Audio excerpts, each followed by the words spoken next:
What's going on, guys?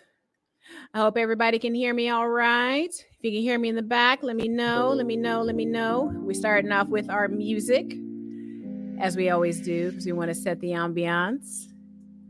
All right. And as you come in, if you're catching the replay, that's all good. Tonight, we're talking about quiet firing, a phenomenon that many people do not know is going on. The ultimate employer retaliation. But your girl, Credit Solutionist, is not alone tonight. I have a very special guest, and I think we both might have an experience with quiet firing. So tonight, we're going to talk about the origins of quiet firing. If you might be a victim of it, signs to look for, and what to do if you are being quiet fired. So, thank you for joining me on this Friday night live stream. I appreciate you. Drop your city or your state, whatever you want to do. Let us know where you're watching from. We appreciate you. All right. Now tonight, I have a very special guest that y'all are very familiar with. Your dream career coach. You need some guidance on what you need to do with your life? This is the girl for you. All right. Without further ado, I would like to introduce to you Mentor Shelly. Hey guys, how y'all doing tonight? It's Friday.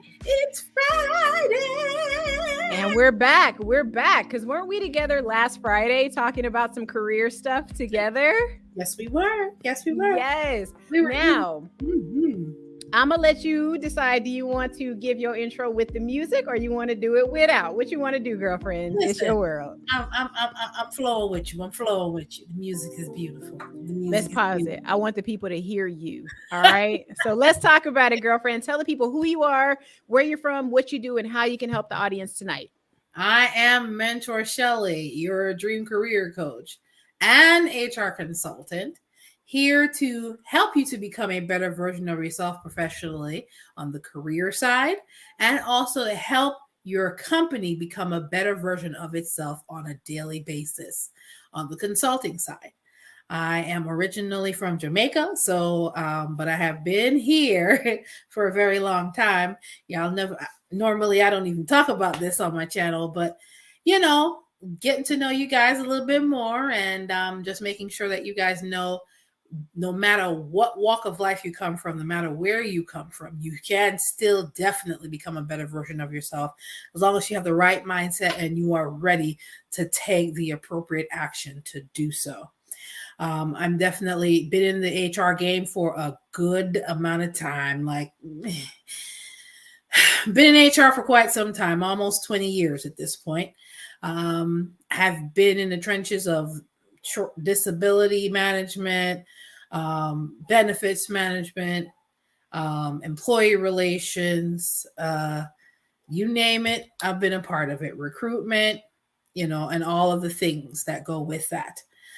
So guys, I'm definitely here to help you to become a better version of yourself professionally through resume revisions, resume creations, interview coaching, LinkedIn consultations, and the whole 9 yards on the career side. We are here to talk about something that both of us have experienced because I'm just gonna say this. I hope I'm free to be a little bit, normally we're professionals here, but then sometimes I get a little loose and I just keep it 1,000. Okay. It's after 9 where we live, so it's all good, girl. Let it loose. Okay. We are going to be talking about the real things tonight. Because as you know, a lot of us here, especially a lot of us will most likely be quiet fired because no matter, sometimes it's not about the fact that you're not doing a great job. It's just sometimes folks don't like you because of who you are. Lord have mercy, girl. I read an article about this today and I did not know we were going to go there, but you know what? I'm going to go ahead and pull it up on my screen at some point. live. Okay. As I tell you, I keep it 1,000. Hello, Joan. Welcome. Welcome. Hey, our resident alien girlfriend, Yes. share this with your people. We have a strong suspicion that YouTube is actually not pushing this out the way that they should tonight. So let everybody know like what's going on, because tonight we want to talk about quiet firing, and we want to talk about the connection between quiet firing and quiet quitting, because a lot of times people really don't understand what this is. So tonight we're just going to talk about it. It's a loosey-goosey conversation. Let's get together and talk about our experiences with it, and then clarify some misconceptions that everybody has. Hopefully by the end of this discussion, you will, go into work on Monday and recognize the signs, okay? Because you guys, as awesome as we think we are, Mentor Shelly, girl, just bear with me. As awesome as we all think we are, our employers don't see us that way, okay? Our mamas and our spouses might, and even our kids. I ain't got no kids, but But yeah, sometimes they don't see you and think you're as great as you think that you are, okay? Now, Mentor Shelly knows that I was about to nerd out, so I'm gonna just do it I'm gonna keep it short and sweet tonight because I know y'all don't want to hear this. But don't say that. Don't say that. All right, listen, guys. Okay, so today, this is for my dorks, all right, in the crowd. Today is October 21st, 2022. And if you are a geek like me and love the movie Back to the Future, today is literally the day that Doc Brown and Marty McFly and his girlfriend Jennifer, we don't know her last name, went back to the future, and it began the movie part 2. Now, a lot of things happened in this movie. This is my favorite movie. I'm going somewhere with this, y'all. Hang on. Now, in this movie, we saw a lot of technology. We saw hoverboards. We saw flying cars. We saw, clothes that drive themselves, right? Now, one thing that I think a lot of people missed in this movie is Marty actually got quiet fired from his job about midway through this movie. And he got quiet fired from his future spouse, Jennifer McFly. Now, I can't share the video. One, because technology hates me today. And number 2, because copyright. We don't need that kind of problem today. And if you guys love that movie like I do, please drop aliens and diamonds in the chat. Honestly, Back to the Future 2 is my favorite movie, but I didn't recognize how many parallels there are between that movie from 1989 or whatever year it was and where we are today. Literally, Marty McFly is sitting in his living room and his boss comes onto a screen in his living room and fires him via what we would call today a Zoom meeting. Now, Marty was not under the impression that he would get fired. However, he was blindsided in this one scene. So it got me inspired today to talk about quiet firing. All right. That's why I'm bringing this up. Now, the movie predicted a lot of stuff that we didn't know that we were actually going to see in the year 2022. But Mentor Shelly, can you relate? Is quiet firing here? And is it a sign of the future? Quiet firing in a lot of ways have always been here. It's just that some sectors of society experiences it more than others. But the actual term quiet firing is really, it's really a boss, a supervisor, or a leader. It comes down to they don't have enough cojones to actually do things properly. Okay. They'd rather ignore you and treat you like let me find a nice word to put, passive aggressive, narcissist type of behavior. Instead of, if there's a document and discipline process, if you're really not performing the way you're supposed to, then they're supposed to address that through document and discipline processes. Some of my HR is coming out right now. They're supposed to address it. You're supposed to go on a PIP, which is a performance improvement plan. Okay. If there's things that are really, if you're really having an issue here. However, in the situation of quiet firing, they don't do those things. They don't manage you properly. They don't do their job. What they do is, you may have a good review, but they don't give you a raise. I'm giving you guys clues as to what to look for, because you might be getting quiet fired and don't even realize it. You just have this really uneasy feeling when you go to work, but you don't really receive any meaningful feedback from your manager or supervisor, depending on who you report to, or a director, depending on where you are in the organization. Mm-hmm. Okay, so how about this? Okay, let's start here because I love how you're diving right into this. Now, here's what I wanted to talk about, because I want to kind of talk about, I need us to clarify what quiet firing is. Where did quiet firing actually, is it a result of something, or has it always been there, right? And then let's first kind of dig into what inspired this, right? Because I went on to my Back to the Future thing, but that's not really what did it, okay? I was just trying to nerd out. Now, so last week, you and I actually did a live stream where we talked about Equifax publicly firing people. However, they were technically quiet firing in the background because they were doing an investigation, right? So that was kind of quiet firing, but not necessarily in this context, right? Not in this context, and not to the degree, because quiet firing is very, it's low key strategic on the part of the employer or the leader that the person is reporting to, because it's not just one of these things. It's a set of things going on here. Oh wow! Okay, I'll go through the possible signs, and then I'm going to touch on a little bit of my experience, and then of course you said you wanted to definitely share your story as well. Yes. Right. You're go ahead. Oh no, so this is where I wanted to start. Okay, so we talked about, the Equifax situation. I read a few articles this week, one in particular that actually talked about a specific group of people that kind of look like us, that experiences the ramifications of quiet firing a lot more than other groups. However, I don't think a lot of people actually knew that this was an issue until some of these articles started to come out.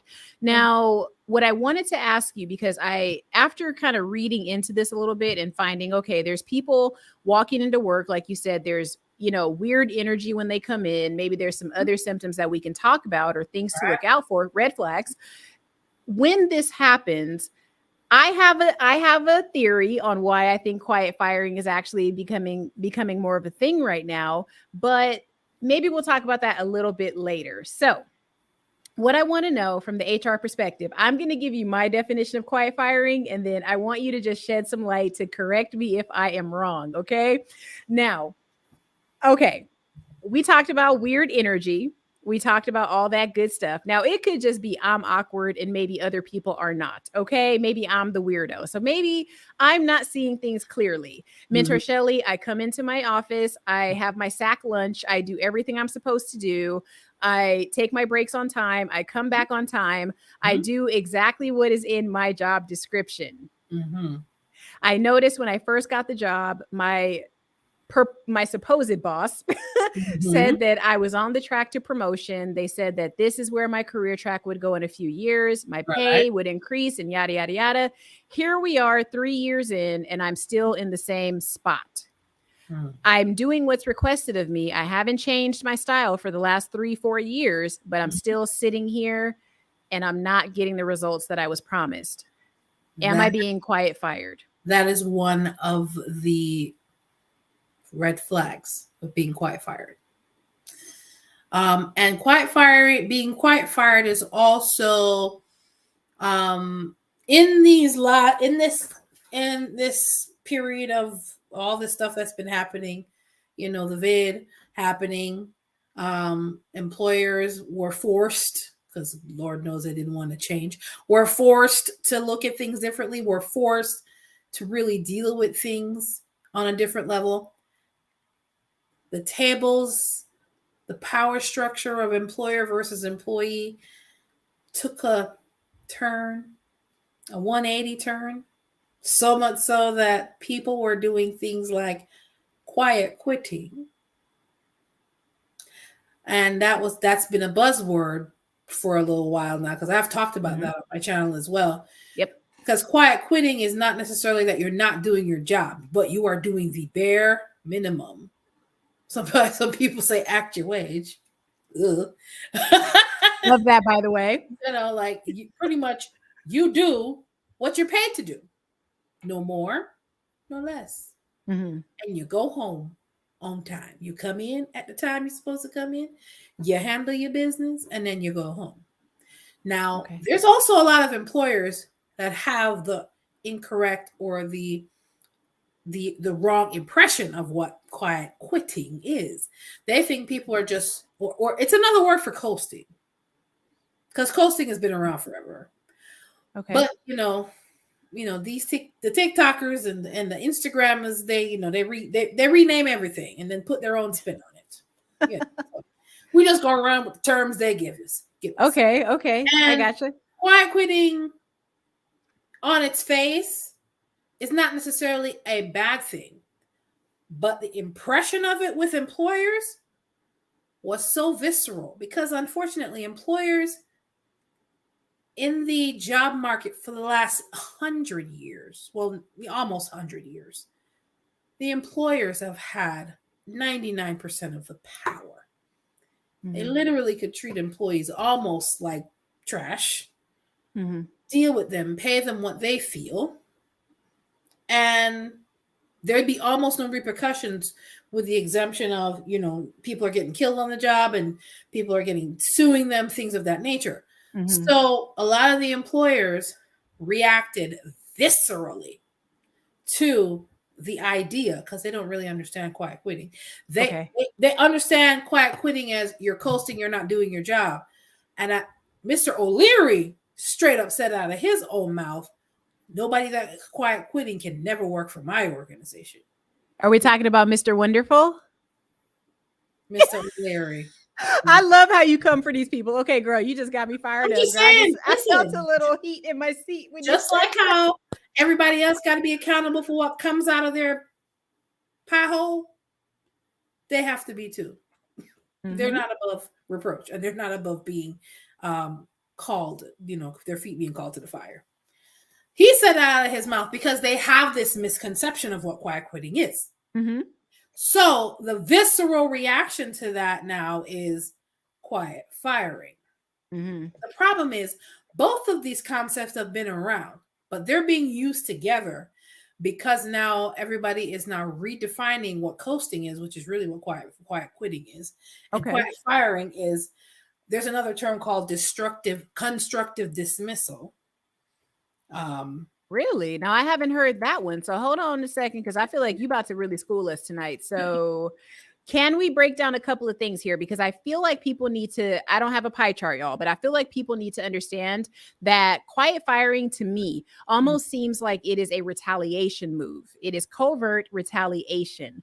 Now, with our pandemic, it seemed as though employers were starting to see that employees were able to inadvertently take some of their power back by having a work-life balance, that they were actually able to sit down at the table with their children, their spouse, their boyfriend, their girlfriend, and figure out, okay, I actually like this. I like being able to do my job from home, being able to work in my PJs. It's relaxing. I feel better. I'm more productive because I've read some studies that say that productivity has gone up.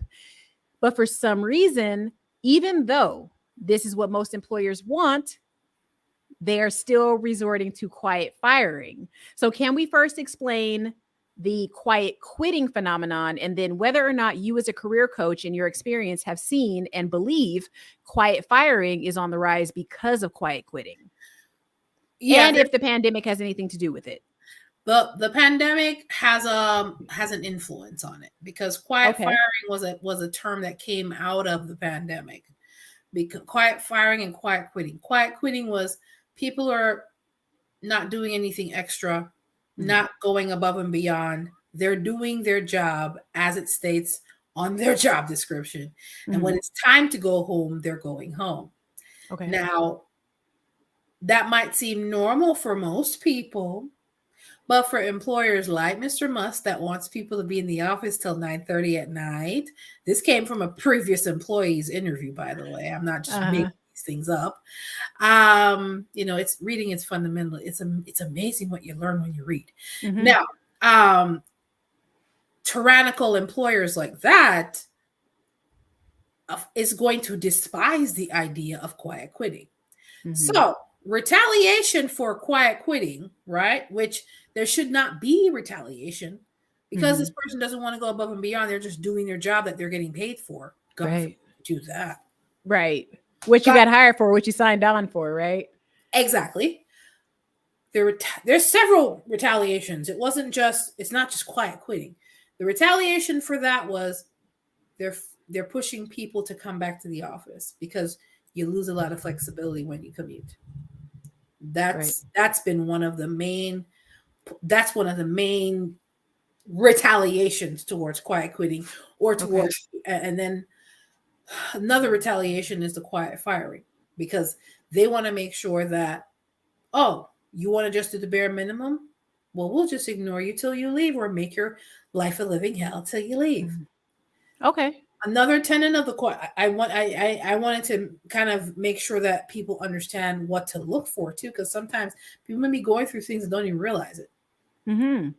Your ideas are being disregarded. Your boss barely has time for you. When you have meetings with your boss, they may cancel on you and keep canceling on you and keep canceling on you. All of a sudden, your workload changed from 20 things to 50 things. No explanation. Now it's being thrown on you. And you're expected to complete it within the same time frame. You're left out of important meetings, important team meetings. That influences the direction of the team, what the team is responsible for, and how you function in that team. You're not receiving any meaningful feedback from your manager. They don't have time for you. And they're not giving you no raise. And they're acting funny. Your teammates all of a sudden don't even want to go to lunch with you, not really sharing information. Not giving you information you need to actually do your job. Jerks. Hey. I could call them something else, but this is kid friendly, so it's jungle out there. But those are just like some of the things that you may be experiencing. And keep in mind, quiet quitting is not necessarily just about the organization. It may just be that particular leader. Maybe that leader is not an efficient leader. That leader is not a good leader.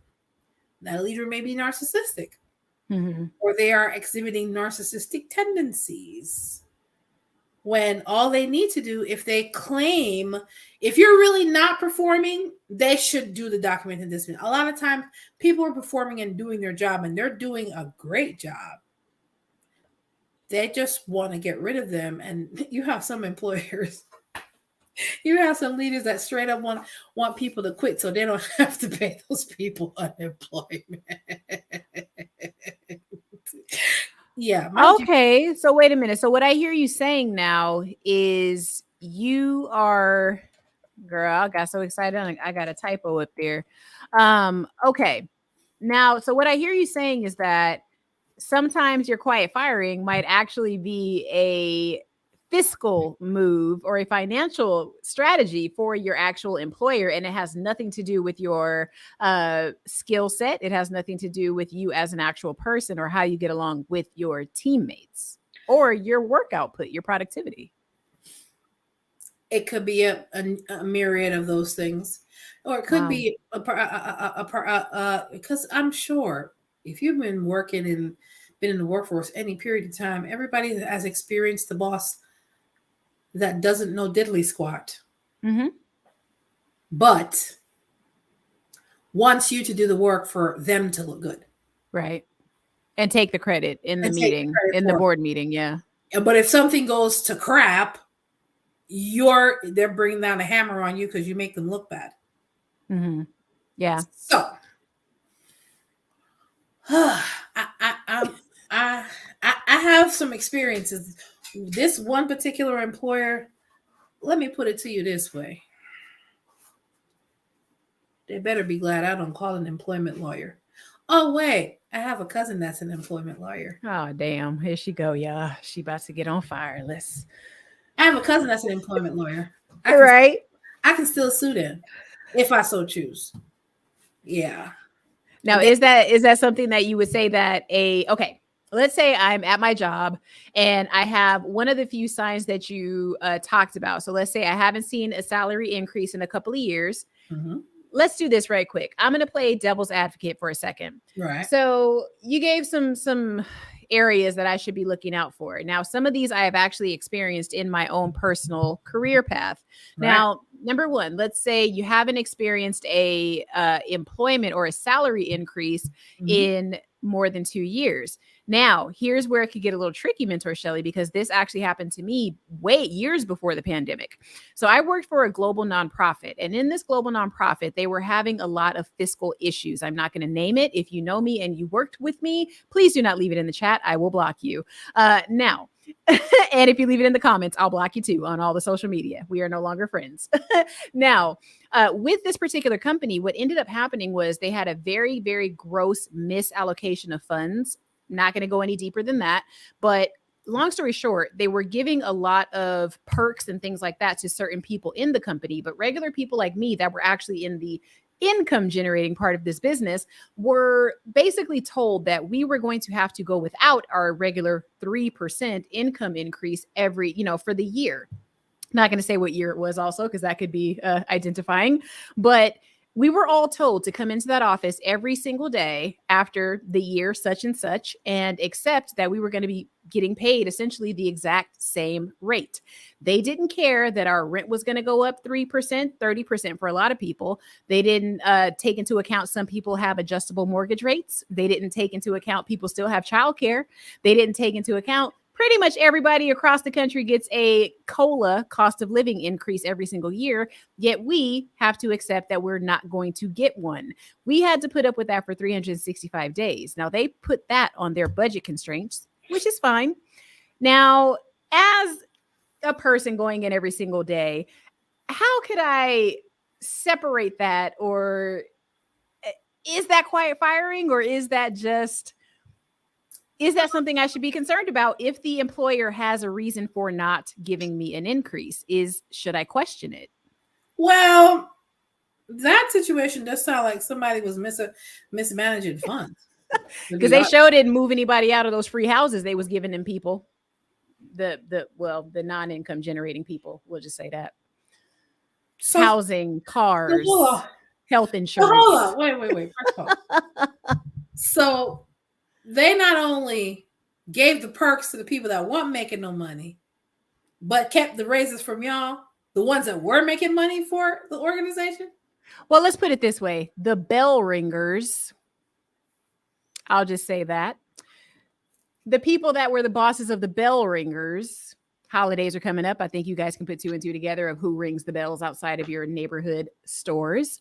The bell ringers were bringing in income, but their bosses technically were not, because they were not doing the work. However, I don't know if they were actually given the increases, but I know that we got pulled into a lot of meetings that year and we were told, hey, just hang in there with us. We're not going to give you raises this year. Maybe next year will be better, but hang in there with us. As I sip on my water. And that bill, I'm going to say that branch of the like foolishness to me. And we'll say this also, that branch of the company, they also sold their building a few years ago. It was in a very prime location, which was shocking to me that they sold this piece of real estate, but money was that bad. Clearly, because the ones that are not making no money is spending it. Yeah, and I think that's what it was.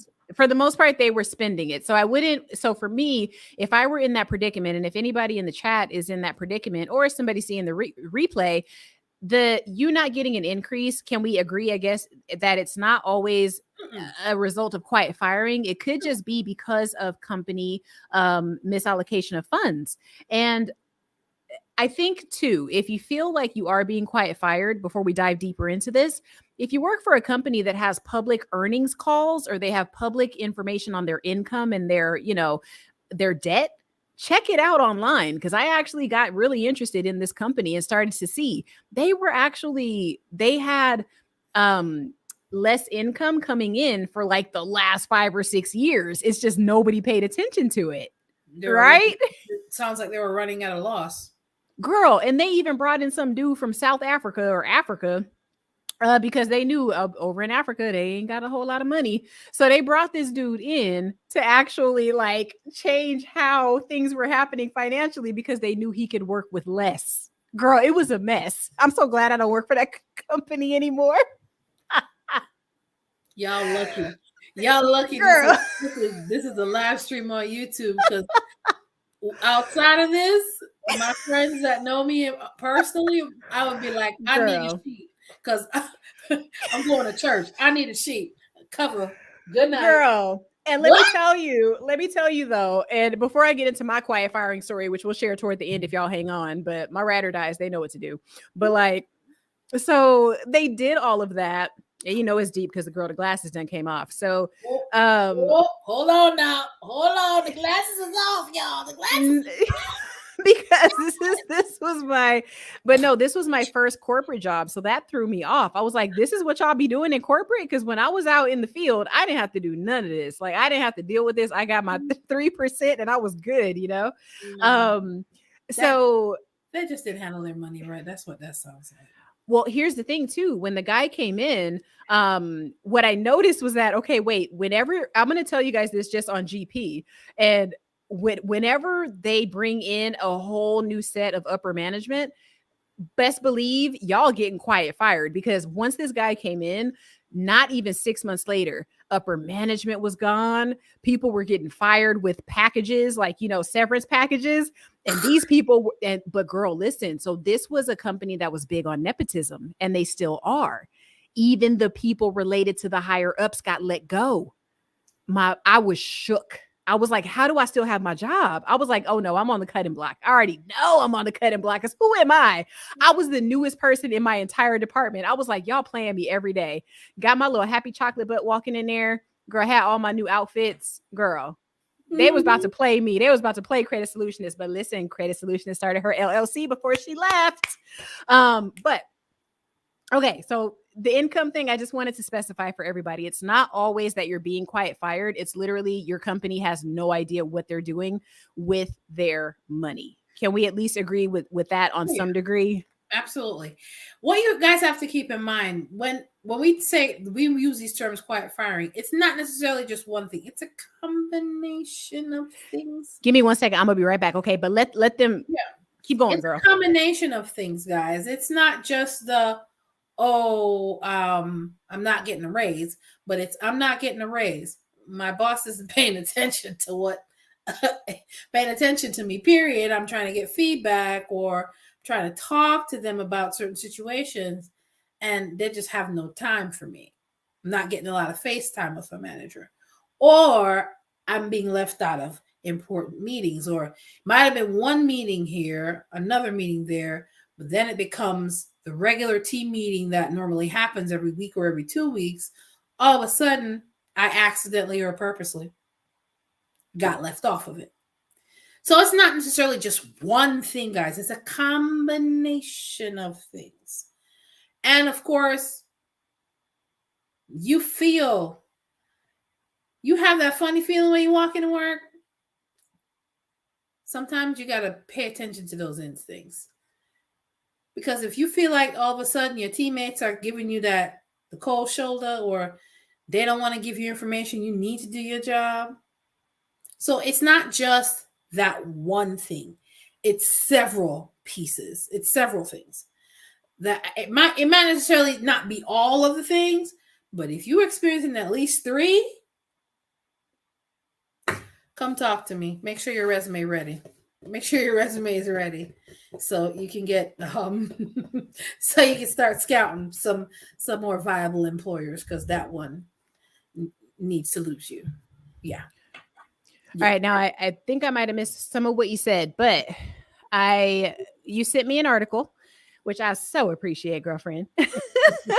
Now, and in this article, it was from CNBC Make It, and it really kind of triggered me a little bit. And that's why I talked about the salary increase situation, because, you know, I try to be objective here on this channel, and we both try to do that. Obviously, you're an HR professional. I am a person who is a liaison between a government entity and entrepreneurs. And I'm also an aspiring entrepreneur myself, as are you. So we have to be objective when we go and approach things in the world, right? Absolutely. Now, So with the second thing that was in this article where it mentions what to look out for quiet firing, the next thing was that you don't receive any meaningful feedback from your manager. Now, is there a chance that your manager just might be busy or your manager could be incompetent? Does it always mean that you're being quiet fired? Not necessarily, but look for changes in behavior. Okay. Not necessarily like if they were. Oh Lord, I feel like she's about to flame a CEO again. Who you about to body? Oh, I'm not gonna flame the CEO.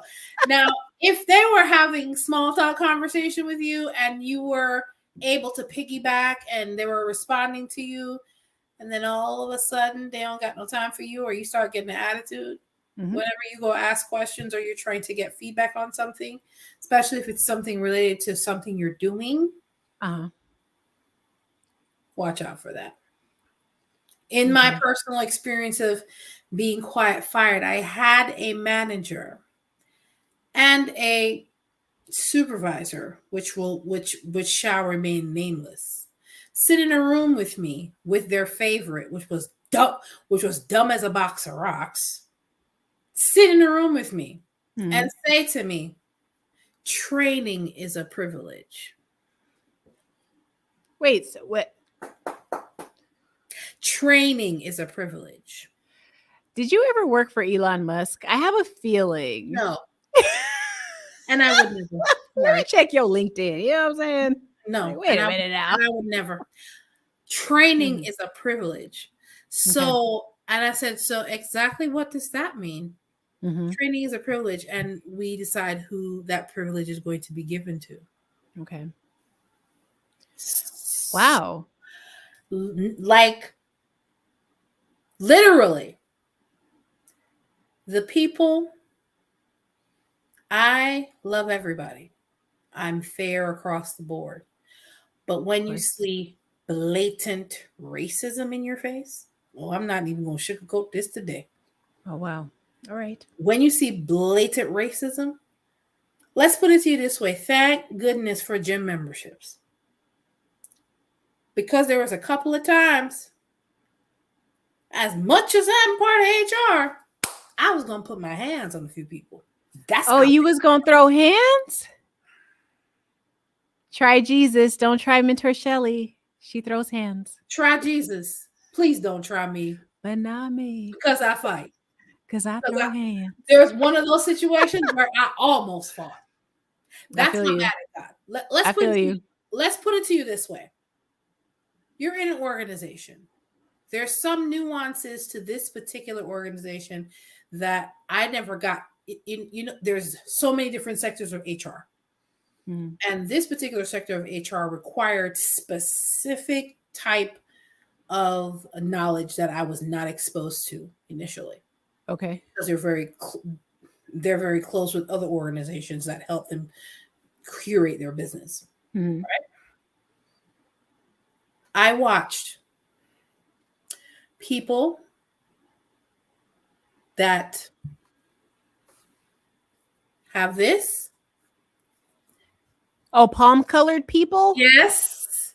That's a new one going around social media. Palm-colored people. Put two and two together, chat. Right. Palm-colored people that came in before me, that came in after me. I watched them get trained on the entire process. Training I was begging for 6 months being in that organization. Wow. And I never got. And you made it known that you wanted this training. Oh, it got to the point where that's why that phrase was stated to me, because I was on their necks so bad. Why are we not getting this? We have not been trained on that. In open meetings, every time they said, we need to be trained on this. We need to be trained on this. I got on their nerves, apparently. Let's put it to you this way. When you go into an organization and the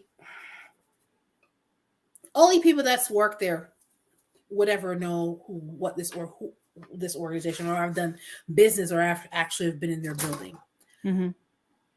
It's problematic when the emblem on their wall is a line with a behind drawn above it. A line with the behind drawn above it. Because the meaning of that is your ass is always on the line. Holy smokes. That's the pervasive attitude of that place. Wow. And let's just put it to you this way. The people that run the place make Donald Trump look like Mother Teresa. Wow. Joan, if you're still here. So when I tell you, there are people, you go into that organization thinking one thing, okay, I'm so eager to learn, to the point where you have to be fighting for the very tools to do your job well. Mm-hmm. And you're getting criticized and torn down along the way. Gosh. And then when you push, when you're persistent, mm-hmm. the response to that is training is a privilege. Training is a privilege. Yeah.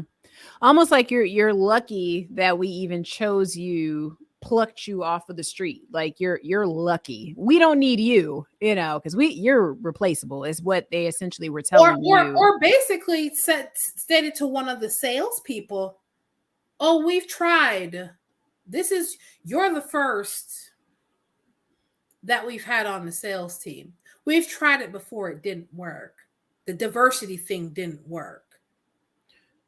Excuse me, wait. I feel a soundbite coming on, girl. What you talking about diversity? Diversity in what? Diversity in what? Because this is who they had on their sales team. Okay. And they had one. And he lasted there for a year magically. Wow. And that was their response. Let's put it to you this way. The pervasive reputation of this place, they had an HR person there that they pretty much treated like a doormat mm-hmm. for 6 years before I got there, because she wouldn't roll over on something that would really put her in illegal trouble. She was fired. They hired somebody. That person stayed there for 8 months. Mm-hmm. Because of all the illegalities that were going on in that organization. By that time, they had fired me. They claim it was for performance. I wonder why. Mm-hmm. Because you trained me to do the 20% of the job and expecting me to give you 100% of the effort and know what to do when you didn't train me on it. And the 20% I did know, I had to fight for that. Got you. Okay. So, all right, let's add another layer to this. All right. We're not going to pull up. No, go ahead. Not being given the proper tools. Okay. Which is the proper training, mm-hmm. proper education, where things need to go and who are the gatekeepers of what, to make sure that all the things that you need to take care of on a daily basis gets addressed. And you're able to give top-notch service. But if you don't have these things in place, it makes it 10 times harder. Okay. To top it all off, you have to listen to people talk about their drunken stupors on a regular basis because you couldn't even put earbuds in your ear to tune them out and do your job. All right. Now you bring up a very interesting point, and this is something I wanted to touch on with you tonight, because I have this thing with myself. I go through these spells where I want to talk to my coworkers all the time. I want to be in their faces. I want to know management. I want to know everybody. I want to know people in departments that I don't even deal with.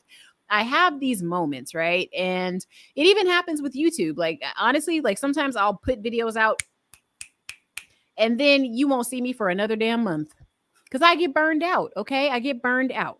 Now, what I've noticed with a lot of the quiet firing stories that I've been reading or listening to or just hearing on YouTube or wherever, a lot of times, like I said, I don't believe in introverts. I don't. I believe we all have extrovert and outgoingness in us. We just have to tap into it. A lot of times in certain offices, mostly in offices that are, high stress, people like to drink, they have habits, they have vices. A lot of times, many of the social relationships are built outside of work because you have to go drinking with your coworkers. You have to go to their birthday parties. You have to go and just do all these social things with them that are outside of your actual job description. So there's this entire world of social engineering and like just this entire thing that you don't know you have to participate in, because that's in nobody's employee handbook. Okay, that's dark game. That's like game that nobody's going to tell you. Yes, it's called playing the game. Yeah. Yes. So my question is this: have you ever noticed in some of your jobs that when you are that person that just comes in and does your job, a lot of times if you're in an environment, and maybe Joan can relate to this if she's still here, she works in the medical field from what I understand, and you develop relationships with these people. You're with them 10, 12 hours a day.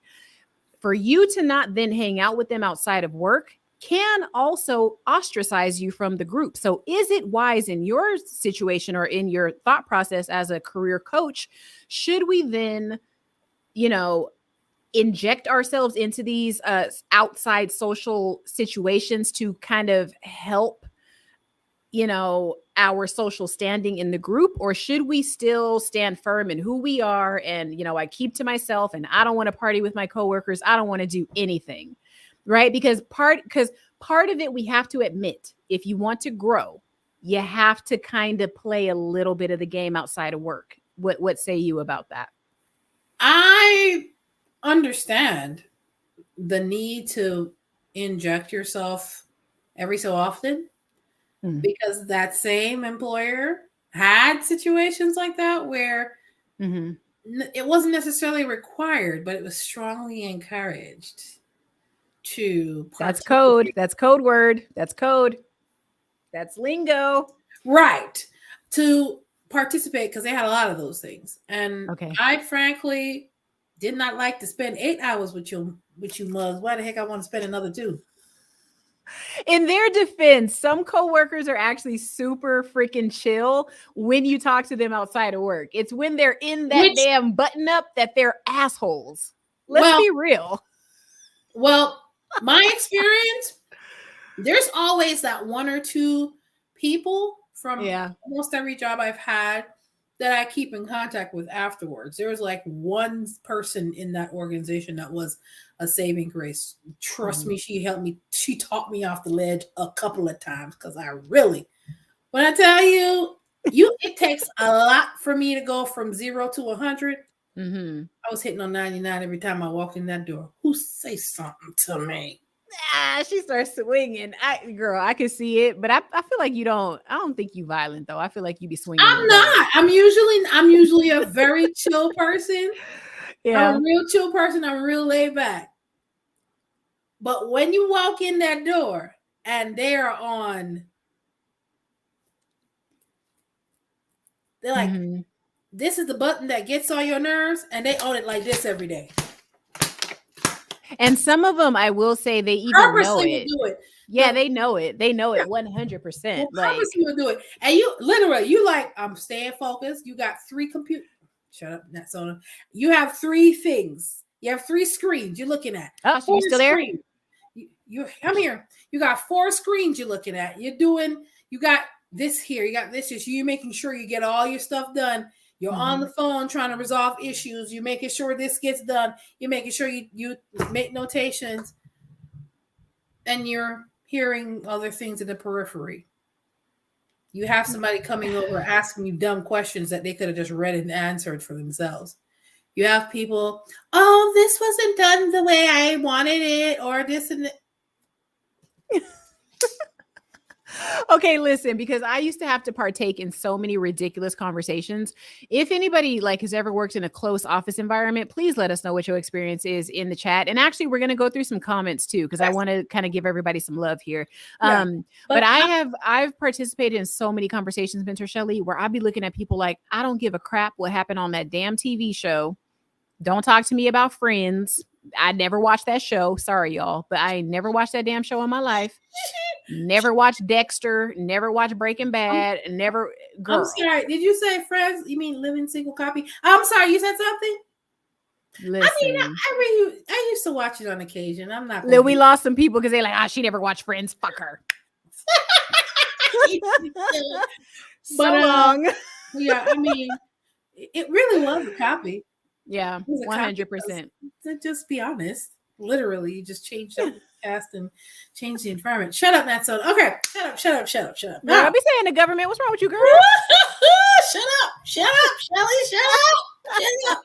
All right, well, let's go ahead and regroup here because, like I said, guys, I'm so glad that you joined us tonight. Honestly, we kind of hopped on this like in less than 24 hours. We kind of just thought, oh, let's just talk about it, because I have a strong feeling that this is going to be a topic that you all are going to see blow up very quickly on social media.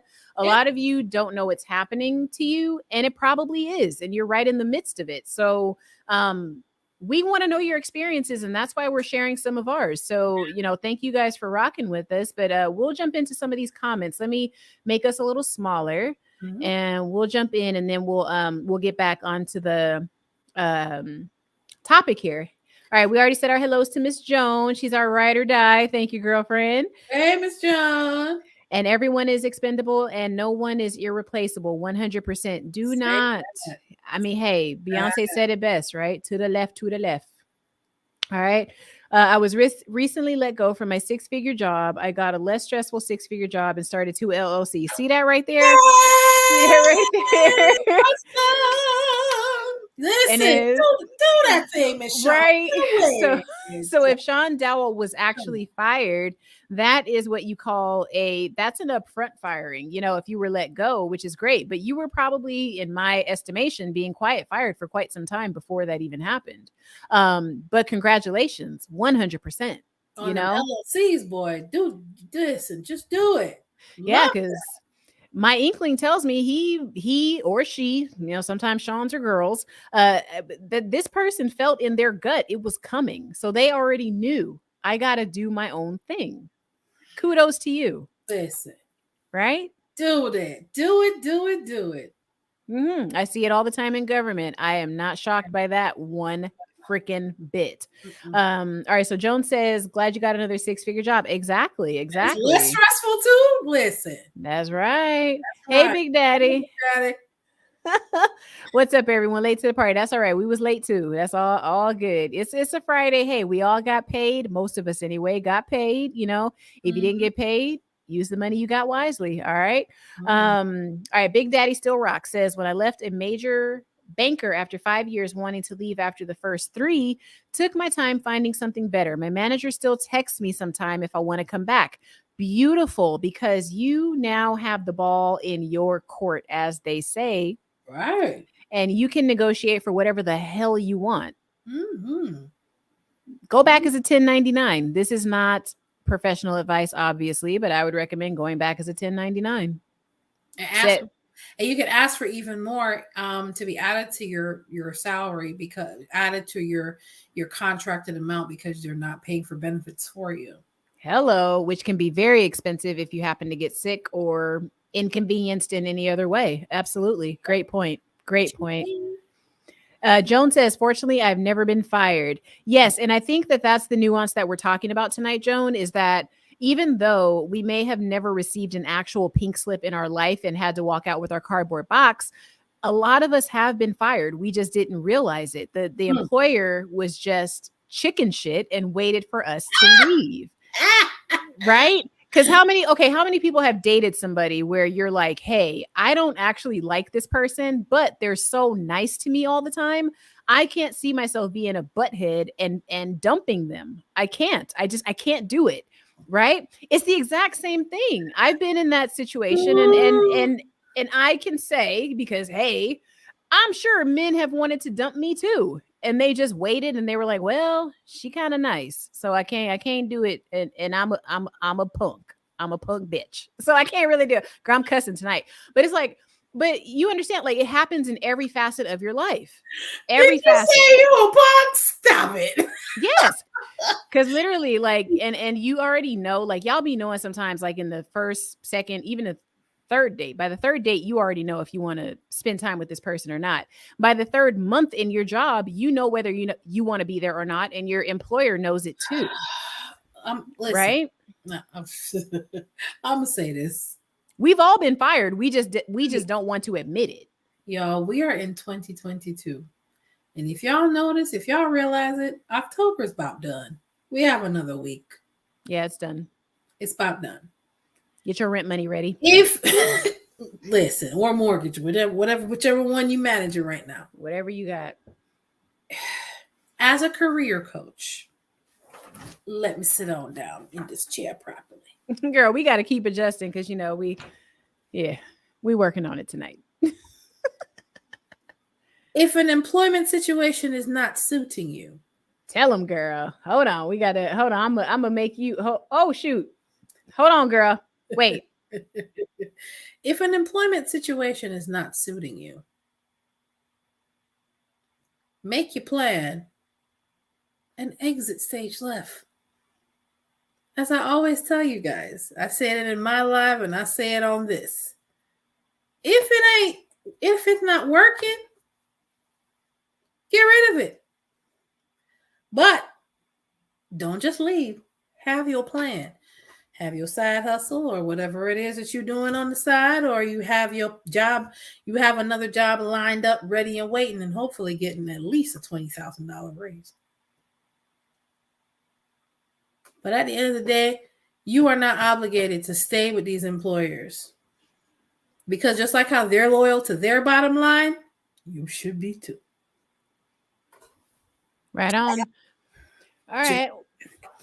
Y'all better be listening. All right. Now, Big Daddy Still Rock says, I used to be the banker that wore a lot of hats, but I realized the bankers that didn't do as much as having the same recognition after I was like, I'm only going to do what I have. Okay. So essentially, Big Daddy Still Rocks is saying here that quiet quitted. Yes, quiet quitted. And don't make no mistake. Your employer totally sees that you're doing that and they are taking note, because the thing I noticed about employers, and Mentor Shelly, let me know your input on this, but the thing I noticed about employers is that they will see what you're doing. And in the background, they're kind of like, all right, I'm going to carve your career path for you. Keep doing what you're doing. I'm going to carve it for you, because little do some people know, when you start a job, a lot of times they already have your path carved out for you. And this is part of my quiet firing experience that obviously I'm going to, when we get to story time and we light the campfire, we're going to go into it. But when your employer gives you this idea of where you're supposed to go in the company without really seeking your input, if you don't stay on that career track, they're going to quiet fire your ass. And they're looking to see if it doesn't go in the trajectory that they expected, they're going to start to quiet fire you. Because they're like, oh, you ain't playing the game. Wait a minute. You're not doing what I see for you. You're not doing what I see for you. I don't goals for yourself. Yes. Like, I don't give an F what you came in here to do. I'm going to do what I see you doing. Right. So I think that this is a great approach that you took, but I also believe that your employer said, okay, I see you. I see your whatever, and I'm going to call you da da da da da. It's like playing poker, right? Seriously, they definitely saw your hand when you did that, 100%. All right, Joan says, during the beginning of the pandemic, hey, she used the right word, my company did not give anyone a pay increase, held our mini Christmas bonus, and stopped matching our 401k. Girl, not the 401k. Lord have mercy. That's not even quiet firing. That's a smack. That's like a smack. They pepper sprayed y'all. They was like, and you better still come in here every day. Happy. They be like, not even a little money on the 401k. The stock market was getting Girl. And listen, that was the best time to invest. Like, I got most of my stocks during the pandemic because like everything was like low, especially the travel stuff. I was like, y'all stupid. As soon as they open up everything, y'all gonna be right back on them cruise ships, right back on them airplanes, because we're not wearing masks no more on the airplanes. And I'm like, y'all, come on, don't buy this. I'm like, y'all, start investing. No, so that 401k, that was some bull crap. You already know, because they knew. They were like, but no though. I was like, because I'm like, okay, they say, what is it? Don't buy on the dip. Yeah, during the you should have bought on the dip. And companies know that because they have so many like stock, what do you call them? Stock brokers and stuff like that in the back end that study this stuff. Come on, like analysts. For them to not contribute, that's bullcrap. That's bullcrap. Seriously, they're telling you, but get the ear. But I opened my Roth IRA during the pandemic myself. So Okay. like, yeah, because I have, obviously a 401k, but a financial advisor friend of mine was like, yeah, you probably need to get a Roth too. So how about it? And I'm like, okay. And he's like, how about some life insurance? I guess he thought I was going to die or something. But I was like, okay, No. Everybody needs life insurance. He's just making sure that if something happens to you, you're okay. Everything's okay. Jeez. Okay. And we ain't telling the beneficiary who they are. Only me and two other people know who the beneficiary is. So I can't tell this individual, because I ain't trying to end up on Dateline NBC. Jonas probably talking about me when I want to take the earrings off and get with somebody. Listen, I'm telling you, like I said, Mentor Shelly, okay, I am going to say it again just because I don't care. All right. Look, people are going to come back to these live streams that have like, however many people watching, and they're going to be like, oh shit, that's those two chicks, Try Jesus. Please don't try me. They're on MSNBC now. Oh, I remember those two girls talking on Friday nights. I remember them. And that one Mentor Shelly, she goes in on all the millionaires, No, watch, girl, just watch. I go in on people that up, that keep up. I go in on folks that is here standing up for foolishness. You could be if you could be a gazillionaire, if you're not treating people right, I'm not about to tell you that you're treating them right. I've always been a person that didn't care about your title. Mm-hmm. It's fair across the board. Right. I used to manage FMLA leaves for several organizations. Mm-hmm. And one of the organizations, the president of the organization's secretary needed a leave. Sent the paperwork to her, didn't get it back within a particular period of time. Sent denial. Have my boss coming over. You shouldn't have sent that for her. I said the Department of Labor is not going to care what office they hold. If they don't get the denial, I'm not doing my job. Yeah. And they can always send in the certification so the denial can be reversed. I'm not going to put us up for, because each case, if they find something that's not in place, that's $2,000. That's a $2,000 fine per file. Yikes. Girl, that almost sound like credit repair, y'all. Like $1,000, $1,200 per infraction. So I don't care if you're the president of the organization. If I don't get your paperwork, baby, I'm sending the denial like everybody else. Because guess what? He may be the president, but he got to get his check signed too. There you go. Everybody has a master. That's the thing I also want people to understand. When you walk into that corporate office or that retail job, fast food, every day, you all have a master, whether you believe it or not. Okay. You all want that check on that Friday, that semi-monthly, that monthly, that weekly. Y'all all got a master. Okay. And it's protocol that has to be followed. If you did not open the LLC, if you did not open the business bank account, you are earning money, you are an employee or a contractor. There you go. Everybody working. Yeah. There's nothing wrong with working. Part of my business is to help you get a better job and better working conditions. There you go.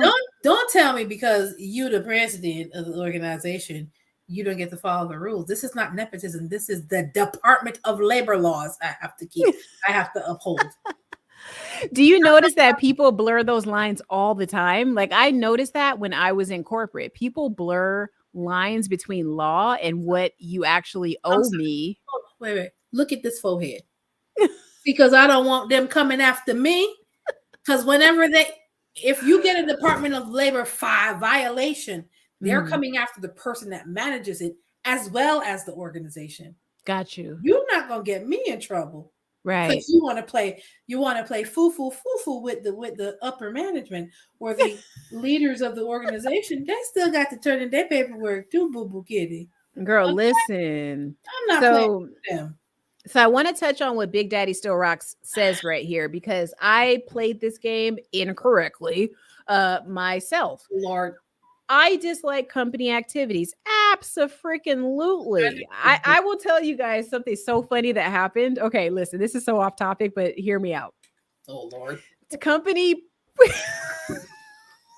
Lord have Company activities can be touch and go, okay? Because you all know when you go to that company Christmas party, you got, the boss's wife that's drinking too much. She gonna rub up on the most, attractive man that's in the office and all that good stuff. We know that happens. But I'll never forget, I had an ex-boyfriend that clocked me at one of these activities because I didn't realize he saw something I didn't even see myself. There was a guy, and this is something y'all need to not do either. Don't ish where you make your money. Don't do that. Don't So eat where you eat, folks. Keep that separate, is what she's trying to say. In other words, keep the personal relationship away from the job. Yes, I swear, I got 'cause Nigerian listen, for a second. Please don't do it. Don't mix it. girl. You do not 'Cause want. You don't want the problems. You don't. This is why people are gonna wish they came to these live streams, because once I put this behind a paywall, they're gonna be like, "Oh, but you said that one thing." I'll be like, "No, I don't know what you're talking about. I don't know what you're talking about. You're gonna have to pay me for this information." So I went to this company party like like when I first had like a real, I wouldn't say a real job. I've always had real jobs, but like a job where there was like a company party and you go and you drink and it's open bar and all this other stuff. And I'm like early 20s, y'all. So I had this boyfriend. And I remember we went up into this holiday party. And one of the guys, I think he was like a trainer or something at the job. Y'all, you got to pick who you mess with too, because if you mess with the wrong person, you can kind of mess yourself up too. So I remember walking in there and I'm talking to this dude, and I'm like, oh yeah, like I told my boyfriend, like this dude's so cool, like talk to him, dude, like you guys would get along so well. And he's like, all right, looking at me kind of like, bitch, you stupid. Like, you stupid. Like, you my girl, but you stupid as fuck. Like, he used to look at me like that so much. And I say it in love because we used to look at each other like that. Like, you are so dumb sometimes. Like, how do I love you? But anyway, so I was like, talk to him. At the end of the night, he was like, I don't want you talking to him no more. And I was like, why? He's like, look, I could tell. He's like, I know what he's up to. And I know what he's trying to do with you. He was like, stay away from him. I was like, bro, what are you talking about? He's so no, girl. As I'm sipping my free drinks at the bar, what are you talking about? What you mean? What he trying to do with you? Well, these are things that could lead you to literally getting quiet fire down the road if you don't play your cards right.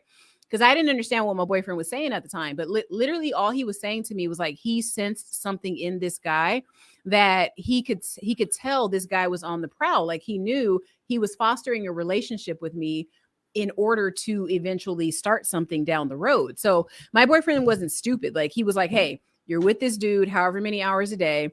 I get to see you when you get home. I don't know what you're doing with this person, but I know that he's planting a seed of some sort.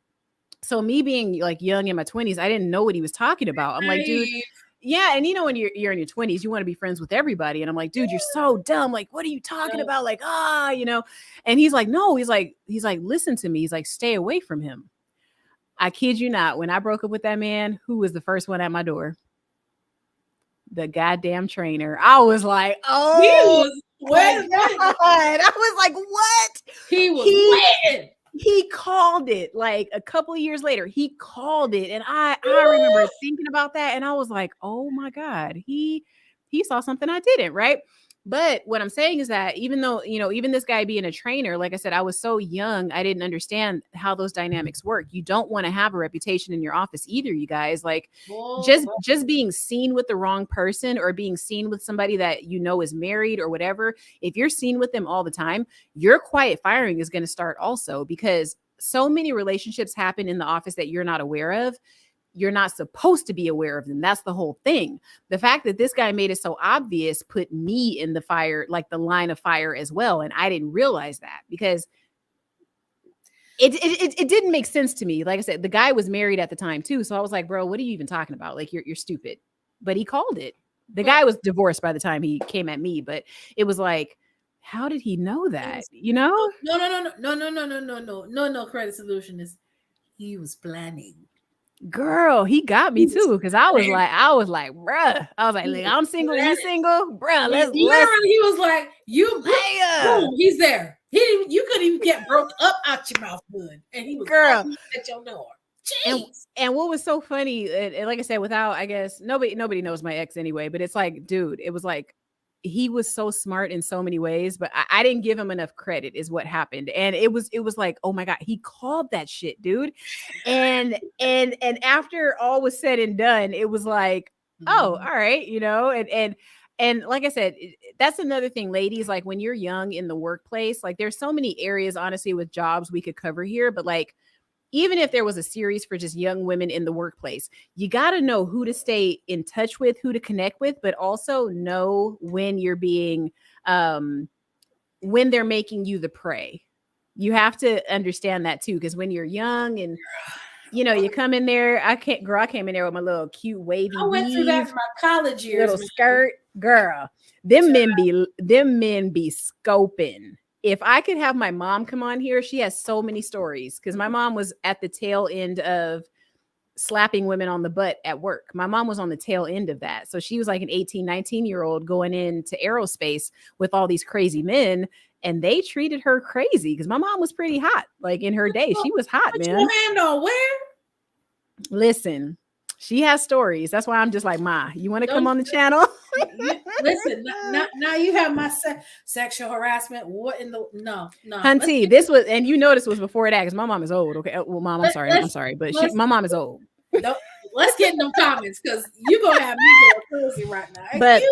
But that's what I wanted to say, you guys, because you want to be careful of how what your reputation is too. Because I used to go into the corporate office and talk to this guy, because this is really what I was getting at. I used to go in there and talk to this guy, and being a young girl, just wanting to make friends with everybody, I didn't understand what it looked like to other people, right? Because I'm going in there with my little short skirts and my little, my little nylons and my heels, because y'all, I was styling back then, okay?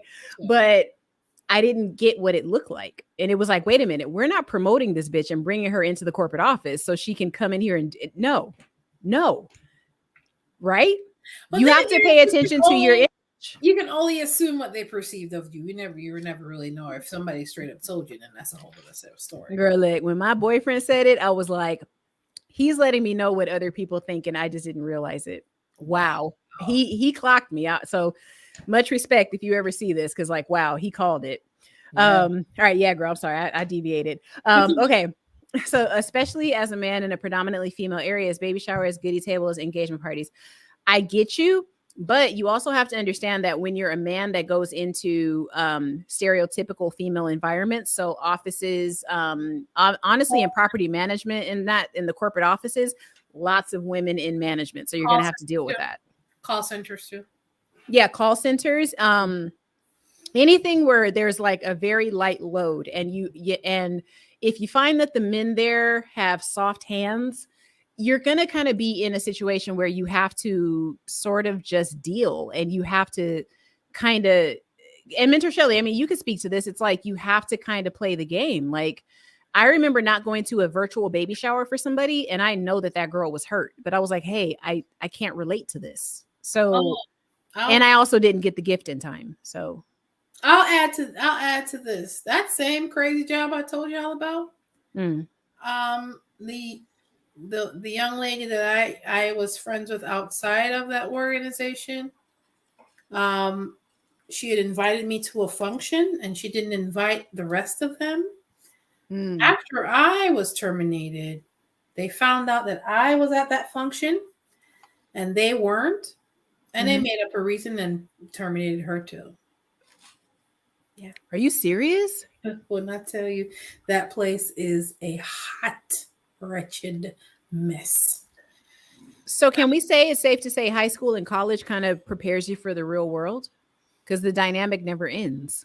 No, the dynamic never ends when you're dealing with petty people that like to, when you're dealing with petty, racially driven people that are in charge. Gosh, that's a whole nother layer, Mentor Shelly, that I almost feel like no. We ain't got I'm just telling you. I know, oh my gosh. It's on a whole, it can be on a whole nother level, which is why I would never recommend that organization to anyone that wants to remain sane in their work environment, because the racial undertones in that place is heavy. Girl, I gotta take a note. Hold on, because we're gonna talk off camera about this one, because I totally I could just see this entire, Yeah.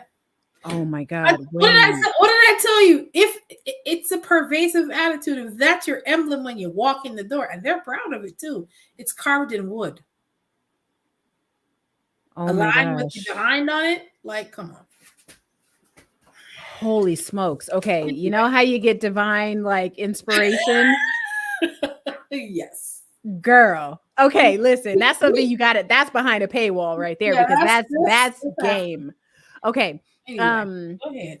But what I was gonna say is like, okay, so this happens a lot. Like when I was in my corporate environment, I'm not gonna lie to you guys. Anytime that you have to like scan your pass to, your badge to go into an office, and you're not really working with your hands, and you sit on your butt and you kind of do typing all day, or you do math and all that kind of stuff, we have to be honest. And I'm gonna say something, and I know literally the whole chat's gonna drop off because I'm gonna be too real right now, but it's after hours. These are not like, how do I say it? Mentor Shelly, I almost want to take you backstage so we could talk about this, so I can see if I should say what I'm about to say. But when you deal with these jobs that are predominantly female populated or female dominant, the women see you in a certain way, whether they say it or not. There's no such thing as like a tough guy in an office environment, because we're already looking at you like, okay, look, we all sit on our butts 8, 9, 10 hours a day. You're laughing at our stupid office jokes. We see you at the water cooler, at the coffee machine, whatever. Women see men at work very differently. Like, then they think that we see them, because I look at you like, oh, I could tell you like about the fight that me and my boyfriend had last night. Like, you're my girlfriend. And I know. I told you I wasn't going to say it correctly.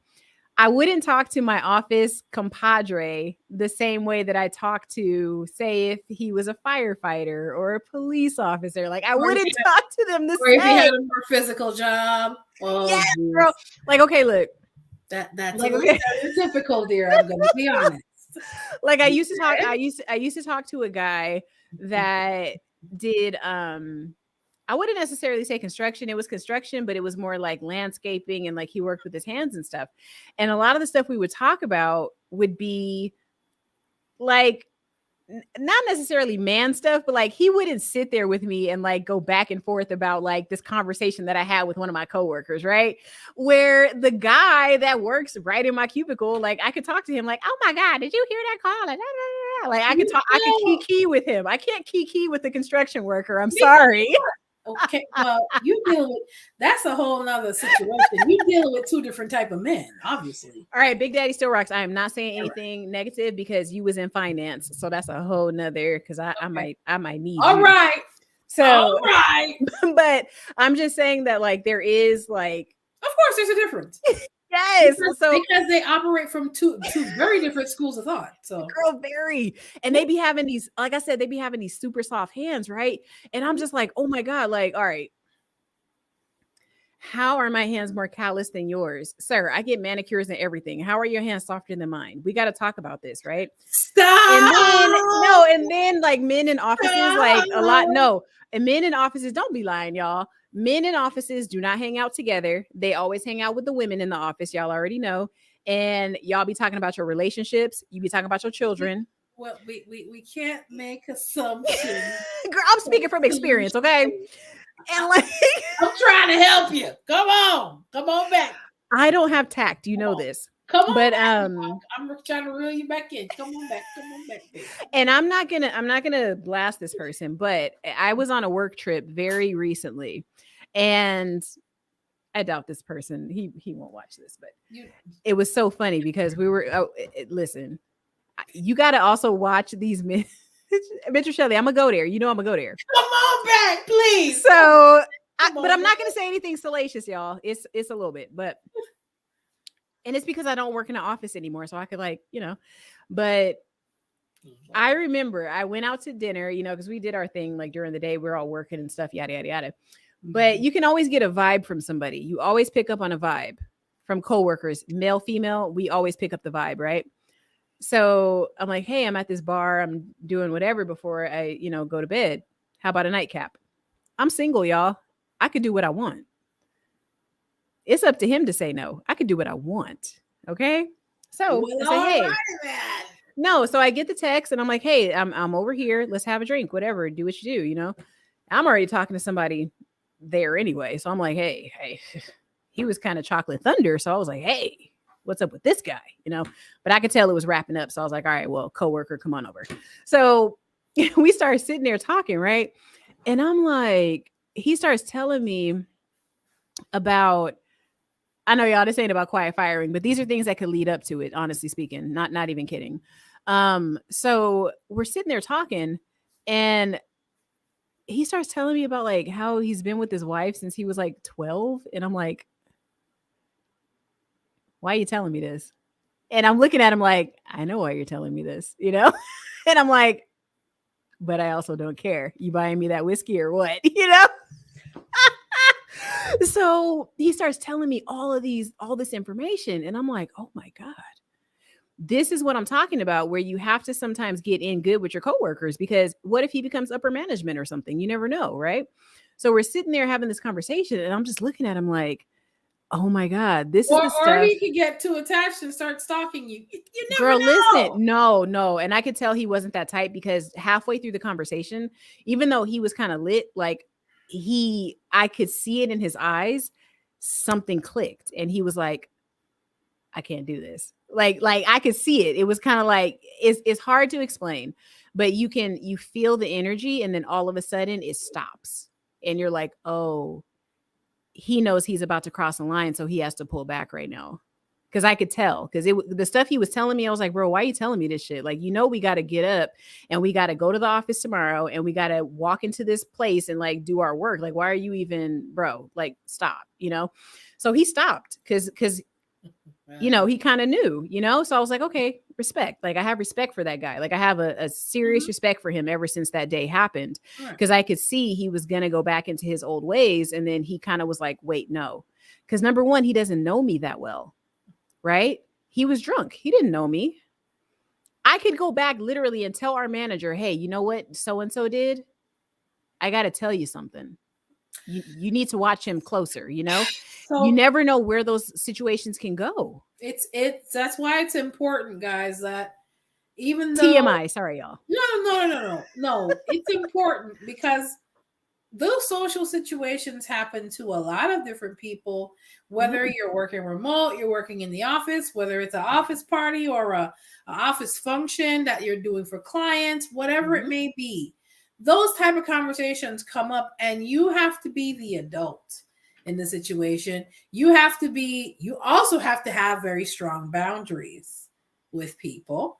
And know that you don't want to get too personal. And if you realize it may be getting there, either you change the subject or you exit stage left, because you want to keep things professional, and you do not want to have that person feel uncomfortable, or you feel uncomfortable the next day.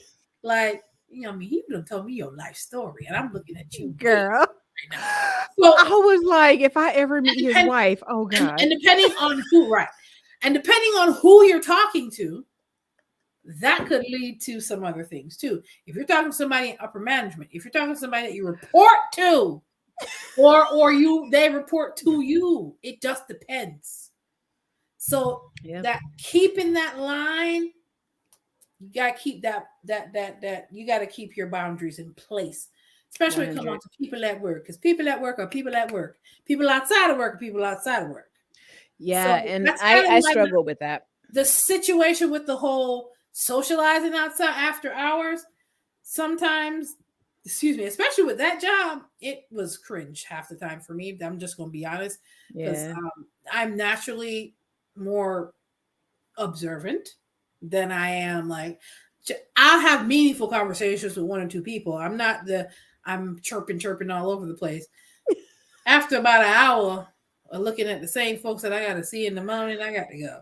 I'm going home. I ain't got time. Girl, can you imagine? But at the end of the day, all of those situations, because even with the situation with the deputy PO that ended up killing herself, got too involved with an inmate, right?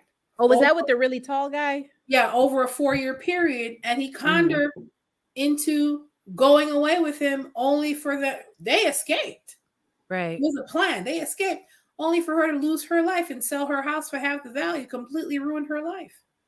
Yeah. All because what? He preyed on her being lonely. He preyed on her wanting to be with somebody. So work situations can get real crucial if you're not careful. And we're really reeling it right back to quiet firing. Some of those situations can put you in a quiet firing space. If who you're relating to, or who is relating to you, or who's zoning in on you, don't get what they want. Like that. Check this out. Check this comment out. What do you think about this one? Man, I wish you told me that 10 years ago about not having company relationships. Big Daddy, that can complicate your life in ways that you couldn't even fathom. Because depending on who you were in a relationship with and how it ended, and it never ends pretty. 99% of the time, it doesn't end pretty.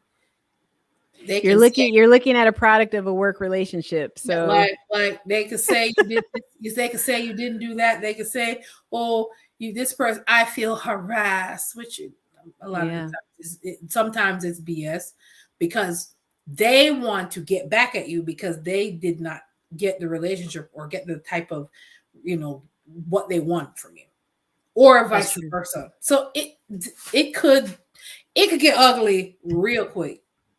So for me, it's I work with y'all. Y'all cool people. I kiki with y'all, but when I leave here, y'all coworkers. I have a personal life that's very separate from the coworkers. Oh my gosh, I almost feel like that has to be the topic of our next stream together. Yeah, boundaries in the workplace. You have to have boundaries because oh God, Mentor Shelly, something get mixed together. Oh. I am Queen Mixer. Oh God. I just realized after saying, oh my God. Solutionist out here with work hub is breaking. Oh Jesus. Don't be breaking. Don't go breaking nobody's heart. No, but I will say this just to kind of piggyback off of that and kind of reel it in. I agree with what you're saying. I personally, this is kind of how I've recognized that maybe I'm not an office person because I do tend to get very close to the people that I work with because that's just me. Like if you talk, like, okay, you've talked to me and I've told you stuff where you probably be looking at me like, girl, why are you telling me this? No. But that's who I am. And I'm just like, hey, anything I tell you, if you go repeat it, I'll be like, yo, I did say that. And it's like, yes. But there are some people that have that tact. And like I said, one of my family members very close told me I have no tact. And I'm like, oh, I probably shouldn't work in somebody's office because I don't have any tact. You're right. But no, never broke any hearts. I will say that.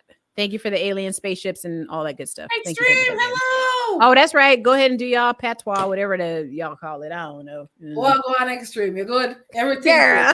And I have an old best friend that is obsessed with Jamaica. So y'all, you with her, Mentor Shelly, y'all gonna meet one day, 100%. Yeah, one of these fun days, huh? Yeah. Okay. So I think we're almost at the bottom. So we'll go ahead and close these out. Okay. So we'll see what he's saying here. Work at a call center. When I worked at a call center, I worked at quite a few of those. Men were sharks whenever they were new hires. Yeah. Management trainers, team leads, trainers, all of them were put on like they're helping or want to mentor you. They want to mentor you for a lot of different things. Listen, okay, look, y'all. Look, they're okay. They're oh my God. When I tell you, I know call center stuff got so messy. Messy. Oh, I used to hear some stories. People would bring their business to me. Wow. You were in HR as well when you were doing this? At the time, I think the last call center job I had, I started transitioning into case management and then started going into some HR positions. Gotcha. You're talking about years ago. You're talking about some years ago. Like I could have had some teenagers and it'd still be longer than that. But, because at the end of the day, call center environments is a recipe for disaster when it comes on to getting too personal because we're talking on the phone all day. And when we don't have a call, you roll back. So, hey, what's going on? And then before you know it, people are just spilling all kinds of tea. about themselves and other people. Listen, Yes, guilty. I worked in, oh gosh, 1, 2, 3, about 4 or 5 call centers in my Mm-hmm. working life. Some 2 years, some 3 years. It's a journey, but Mm-hmm. it definitely helped me to be able to handle difficult situations on the phone. Of course, in HR, you got to deal with that at times. But Yeah. at the end of the day, listen, I can remember it like it was yesterday. One of the call centers, this is the trainer, and then we realized that trainer um, didn't like the women that were there. He liked other people. Okay, Yeah, got you. You like yeah, dongles. because of course they're a trainer, they're a leader. People are seeing them. He's They insane. eyeing it right. They're eyeing all. They're like, oh, he cute. But then somebody be like, honey, no. Or then one of the new supervisors or a new lead will come in and it was a shark Wow. fest, and there was blood in the water on a regular basis. Let me just put it to you that way. So Big Daddy, I trust me, I understand. I worked in that environment for a while. We call that a sausage fest. Just, had to bring it back home. That's a sausage fest, okay? Come on back. Come on back. Oh my God, look, we got our first XXX troll. So we got to block him. Oh God, wait, give me, oh God. Yes, maybe because of what we were talking about, they picked up on our conversation. What on earth brought them here? I don't even have enough people watching for that to even be like a thing. Listen, I knew in my heart I have made it once the XXX girls come into the chat. Wow. Yay! Hell yeah. Okay, so we covered this one. Yes. Oh yeah, we're at the bottom, girl. Let me block this other one. Hold on. And moderators, if you're here, feel free. I mean, if we don't get to it before you do. Mm-hmm. Sorry, I gotta make sure they're all blocked. Okay. All right. So my wife, who is one of my girl, relationships be made in the call center. Big Babies be made in the call Daddy. center. Girl, listen. Big So is a nurse. Okay, so she got a little moolah. She told me about YouTubers talk about nurse bullying and racism. I've seen some nurse bullying. I actually saw some videos come across my feed today, which is very interesting. Yeah, I saw the video come across my feed too. I have to check it out. Wow. There's bullying in every industry, y'all. Because I've been bullied at work, but I didn't think anything of it until I'm one of those people where something can happen to me and then it doesn't click in my head what actually happened until sometimes months later. And I'm like, oh my God, I was bullied. Like, Mentor Shelly, did I not tell you before we got on live today? I said, hey, all this time I thought I was quiet quitting this last job I had. I was quiet fired and just realized it. Like, I just realized this about a week ago. And I was like, oh, this entire time. Right. Well, also, if you have a better understanding of a situation, then you can understand how you were affected by it and how it affected you, or how it was forced upon you, so to speak. Oh wow. Just didn't think about it. So you were one of those with the supervisor child at the call center. My goodness. But look, work relationships are always made that it happens because when you think about it, you're with your coworkers so much more than you are with your family, because by the time you get home, you're tired.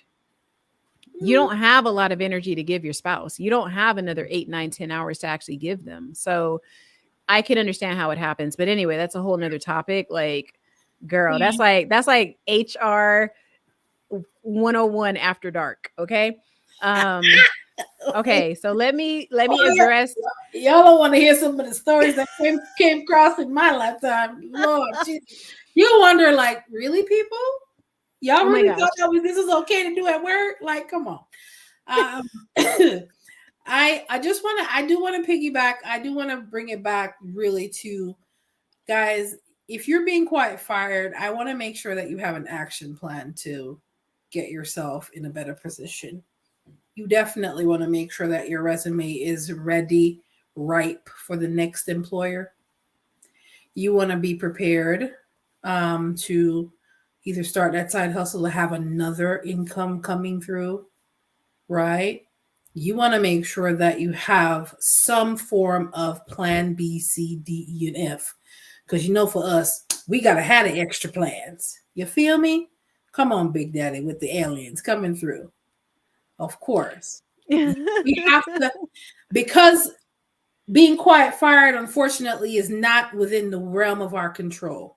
But you know what we have control over? Ourselves. You know what we have control over? Creating additional streams of income. Even if it means jumping in that car and going to do Uber for a few hours every day. Mm-hmm.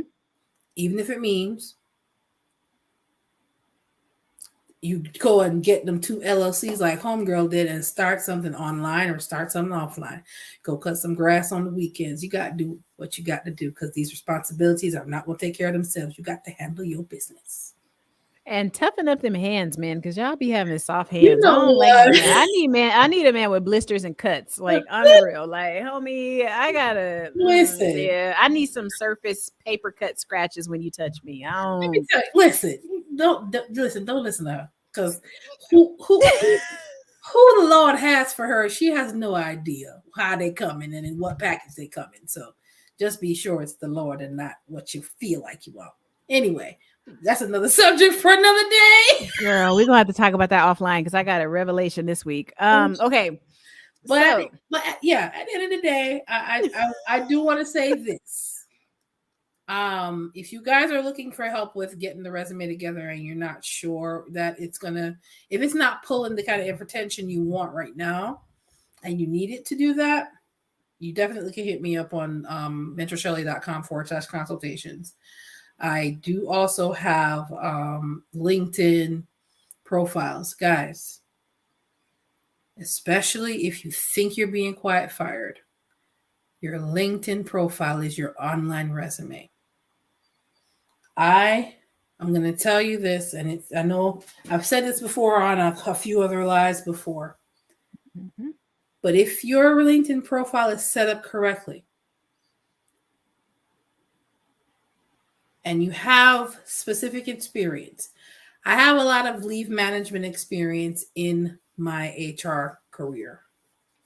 Every time a leave management type of role pops up in my city, it's temporary. But if it pops up in my city, I'm getting calls from at least 3 recruiters for that same job. It happened last week. oh wow. So the LinkedIn profile is an absolute must. It has to work for you. That I've mentioned this before, but guys, I've gotten the job I have now. The manager found me on LinkedIn. You think if it didn't have the right information, they would have called? 2 jobs ago, they found my profile on LinkedIn and called me. If your LinkedIn profile is set up right, employers will call you if they're looking for that type of, before they even put the job ad out. If they do a search and your profile shows up because it has the right information, it will work for you. This is not something I'm asking y'all about. I've personally experienced it. So, if you're being quiet fired, get your stuff ready, please. Yes. And thank you guys for hanging out, because I know, I'm sorry, y'all, because y'all already know, girl, my tribe be knowing I be deviating like a mug. All right. Y'all had, listen, girl, I had statistics and all kind of mess pulled up tonight, but look, Credit Solutionist just wasn't having it tonight. Mentor Shelly was amazing for coming on tonight. Now, let's talk about this real fast, girlfriend. I'm going to try to condense my story. And then if you want to share one, go ahead. Okay. So I want to share my experience about being quiet fired. Okay. And why, for some reason, I thought I was in control. I don't even understand why, like, stupid. Okay. So anyway, really quick, I'm going to try to I have to go back in time. So let me teleport. So it was not the job where the trainer was, hot for me. hot for Credit Solutionist, hot for TCS. Waiting for your boyfriend to go somewhere so he can slide. Hey, but that boyfriend was still lingering when all this happened. But but anyway, so all right. So long story short, let me just kind of break it down. Try to break it down anyway. So here's what happened. Okay, so I had this. You guys know I was in property management for quite some time, and it was in the Section 8 part. You guys know I do compliance, and I'm an auditor now on the other side. So, but I started off in property management. So what ended up happening was after years of doing that, I was plucked essentially from the flock and ended up going into the corporate office, which was the nonprofit that I was talking about earlier in the live stream. Going into this environment, I had never actually been in a corporate environment to even know how to conduct myself. So in the field versus in the office is totally different. So went into the office, was super excited. I was like late 20s, early 30s, I think. And, it was just fun getting to know people, obviously exposing too much of myself, which I didn't realize was a thing. You shouldn't do that. But social butterfly, it's okay. Totally. And here's, okay, let me add an extra layer to this, which could be a total another topic. But one of the people that I followed or that brought me into the company was a person that was my boss / friend for years and years and years. I mean, friends with this person, 7-8 years. It wasn't until I got into the corporate office that I realized that I was not like, this was a whole different ball game. So it wasn't I didn't get this corporate job based on merit. It was literally the lady that hired me to be right under her happened to come into my office one day when I was in the field. And she said, wow, I like the way this girl is dressed. I she seems kind of smart. And she kept that in her head. So a couple of years later, she hires me. She calls me one day. I'm just doing my job at the apartment, doing my thing, and I just happened to break up with the guy that I was talking about earlier. So she's like, I was getting, okay, y'all, I'm so sorry. Mentor Shelly, hang on for me, girlfriend. So what happened with this job was I was a property manager. So I had an apartment that was attached to my job. So her calling me, offering me this corporate job meant that after a million years of not paying rent and having the company pay it, I was going to have to move out and start paying my own rent. Newly single, never lived by myself in my life, none of this. So I was like, oh my God, this is huge, but I could see, so I could see potential. And I thought, well, okay, I'm sure I could pay some rent. I could try. That was the first time I've ever paid rent by myself in my life. So got this job. The pay was, fine. I told her, hey, I can't leave unless you're going to at least, I asked her to double my pay. She didn't. She gave me I think a little over, I would say it was like a 40% raise. So I said, okay, that's fair to me. That's fair. So I said, okay, I'll go. And I moved back to LA.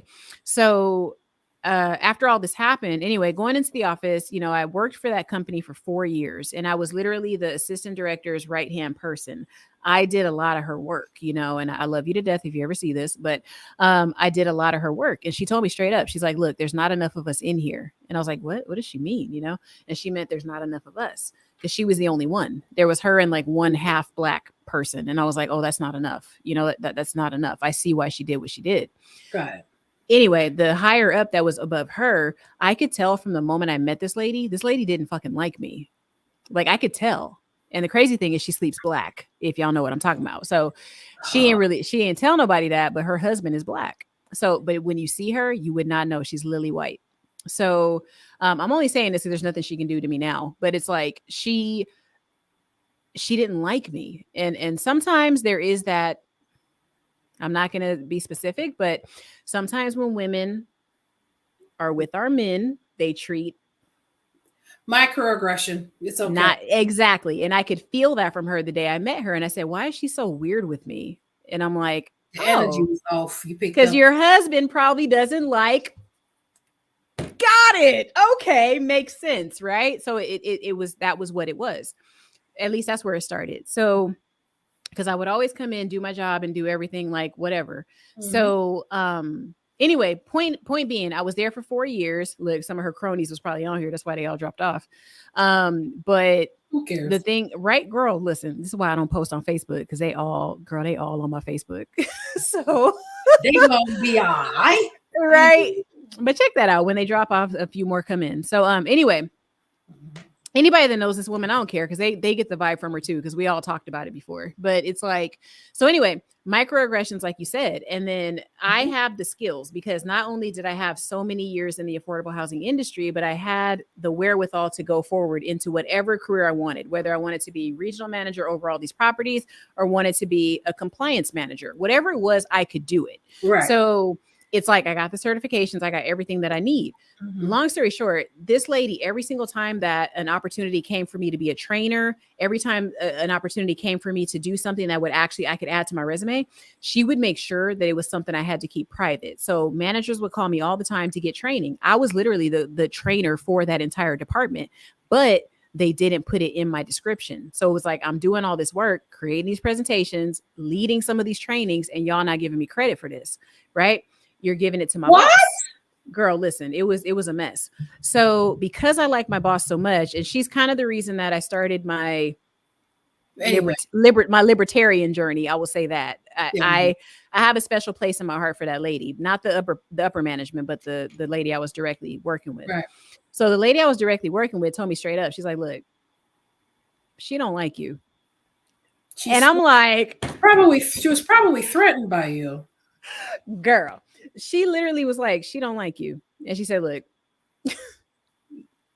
this is her career path for you. And that's it. And I'm like, really? So what she wanted me to do was, she already in her head saw me replacing my boss. But my boss is a kind of person, she's not going to quit that job. She's going to be there until she's like 80 years old. She was only like 70 when I started. Sorry, girl, I'm telling your age, but she was only like 69, 70 when I started. So I'm like, I'm not giving you 10 more years of my life so you can put me in her position, and that's all that there is.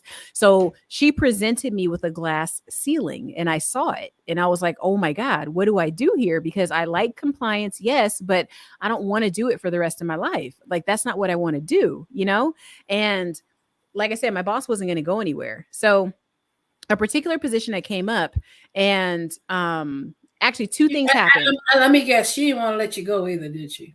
No, she did. She would not fire me. That's the one thing. She would not fire me, but she still took advantage of my skill set, because I like to talk a lot. I knew a lot of the managers. We were all cool. It was easy to keep smooth sailing, okay? Because I had a lot of responsibility at that job. That's probably because you made life easy for her too. But go ahead.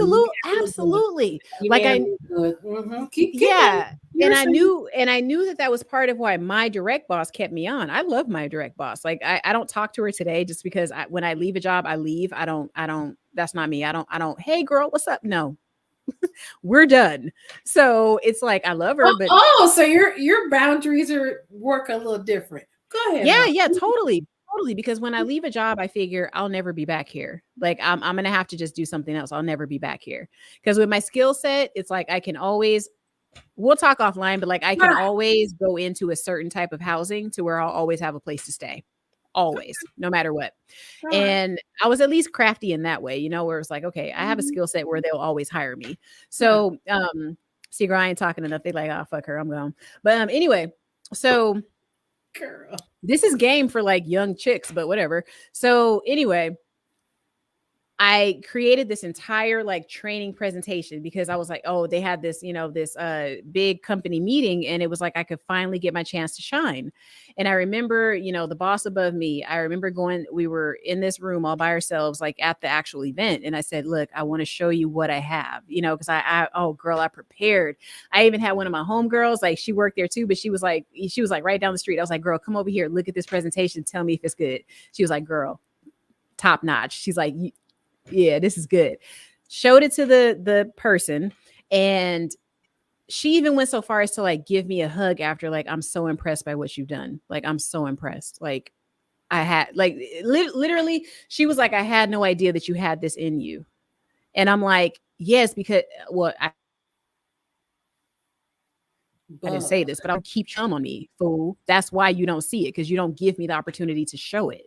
So had this entire presentation for this, you know, compliance part of the conference, in front of our whole company, like our company, right? So did this whole thing. I hear a butt coming. I know. And she was fake as hell, because like I said, she gave me a hug after. Like I said, she was like, oh my God, like I can't believe you did that. This was great. Da, da, da, da.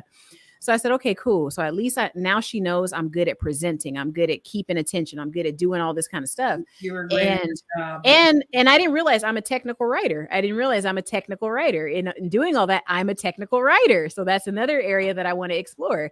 So I was like, okay. And then at the end of all of that, another position came up where I was like, Did you get to at least present it? oh, yeah, that's the thing. I did everything. Like before I even presented it, I was like, is this good enough to show the entire company? And she's like, do it. Go for it. I'm so proud of you. It was like, it's weird when somebody that you know is your enemy is giving you props. It's like, because you know, yeah. And it's like, you know, you need that person to get to the next level. So she knows that telling me that made me feel so good. And I was like, okay, good. But I think it did two things for her. It solidified, okay, this bitch is only going to stay in this position and take her boss's place because we need somebody to train these people. Second thing was, you're not getting above that because this is all I see from you. And this is it. Like you not going, no, because she didn't want to work with me directly also. Because if I had gotten this position that came up, I applied for it. I had the experience. I had the years. I had the certifications. I had everything. She literally sat me in her office and was like, I don't think you're ready. I'm like, bitch, you had me interview for this. You had me have my boss vouch for me. You had me do all of this. And you going to call me in here and tell me that you don't think I'm ready? No, he's not ready for you to move. That's what. Girl, because she already knew if I saw something wrong and I saw a kink in the system, I was going to call it out. Because a little something that happened, and I'm going to be quiet, but a little something that happened was one of the girl that I had worked with for 7 or 8 years that brought me into this company, something happened where she didn't do her job and the site risked losing a whole lot of subsidy from HUD. She tried to make it look like I didn't pay attention to what was happening. I said, no, bitch, I went to the property and I told you everything that was wrong and I listed it. You hid that list from your boss. Until the auditor from HUD was going to come in, and now you're trying to throw me under the bus and say I never told you. No, bitch, I got the email. I got the list right here. So when but listen, but here's the thing, and this is where you guys need to understand: relationships mean more than sometimes your skill set. Mm-hmm. The girl that was my equal, she used to be my boss for years, and then she became my equal. She's the one that tried to throw me under the bus. And I said, no, hey, I went to her boss and I said, hey, this is what happened. I said, I already had it. And the girl was like, well, whatever. Basically, long story short, they had a relationship before I even started. They've known each other since they were teenagers. I didn't stand a chance with that, even though the girl did something wrong. Because that lady was so cool with her, she's never going to see that lady doing anything wrong. She's never going to see it. Halo effect can get her in trouble too. Go ahead. And the girl is good at optics. She doesn't know her job. She has her cronies do it for her. Very, very smart move in corporate. Everybody does her job for her. So it makes her look good. The higher up lady knows that. But she says, hey, we could replace y'all. I can't replace this one. This is my golden child. Because she looks good in public, she can talk to people, and she brings clients into the company. We don't care that she's a crappy employee. We don't care. She's good for optics. And in nonprofit, you need to be good at optics. These are layers I didn't know because I was in my little corner with my direct boss. I didn't know it. So anyway, went for this job, interviewed, and then she tells me I'm not ready. Girl, went to HR. I said, this is some bull. HR, because they cool with her and it's nepotism all through this company. They were like, well, what does she do that I don't understand? Let's just get you on a path to upper management. Let's just do that. And I'm like, bitch, look at my resume. I have it already. Are you kidding me? They hired outside the company. First time fucking ever. Because if they didn't, and they didn't promote you, then you'd have the room to sue. No, that's the thing. They didn't promote me. So she was like, she's like, oh, you're not ready. And she kept, you're not ready. And I said, but my resume. And she probably had a conversation with HR. She's not going anywhere. And that's why I said at the beginning of this live stream, when you're upper management, it doesn't matter what your direct boss thinks of you. If there's somebody above them that has more say than your boss does, whatever career path that person sees for you, that's what you're stuck with. Okay. Now, I knew the payroll manager that was in charge of that entire damn facility, but I didn't know the right people. Knowing the payroll manager, what does that even mean? I'm gonna address this part. Director, let me clear that up. He was the payroll director. I'm gonna address this. The only person that can determine your career path is you. I wish I'd And known that, you know? if you are in an organization that and you're dealing with this malarkey, this baloney. Malarkey. Oh, there's other things I can say. I'm trying my very best to stay PC. Throw up the deuces. I'm out. And that's what I did. That's what I did. And I told you I thought I was quiet quitting, but I ended up actually and You are being now quiet. that I've You definitely were being quiet fire because yeah, if you're not gonna stay in your place, we're gonna make your life miserable. totally. And there's so many layers to it, but I know that I when you get that feeling that your upper management doesn't like you, like I said, it doesn't matter what your direct boss thinks of you. It's the person above them that you have to pay attention to. And just look at how other people navigate the landscape of the office. And I wasn't smart enough to clue in on that. And like I said, this excuse me, this other opportunity to audit from home came up. And I said, you know what? F you guys. I'm out of here. I'm out of here because now I can work in my drawers. Now, if I have, 3 files a day and that's all I got, I'm out. I'm Listen, out. Like, I don't have to, I'm not bound to this job. It's not like that anymore. It's like, hey, I have freedom. And I'll say this and I'm going to be done, girl, because I know I went on and on. But my boss, my direct boss, gunned for me to be able to work from home 2018. She said, hey, I think this girl needs to work from home because her whole job is on the phone and on the internet. The upper boss said no. Do you know? And I knew this bitch was trying to set me up, not my direct boss, but the one above her. Not even a year later, they totally X'd out my position. I found out the girl that got hired after me got fired less than a year later. That bitch tried to set me up. She tried to set me up to stay in that position and get fired. Bro, not even bro, sis. I'm sorry, girl, but it hits my soul every time I think about that. And I'm like, she's so evil, dude. Like, she's probably watching. I hope you are. You're evil, dude. Like, you're evil.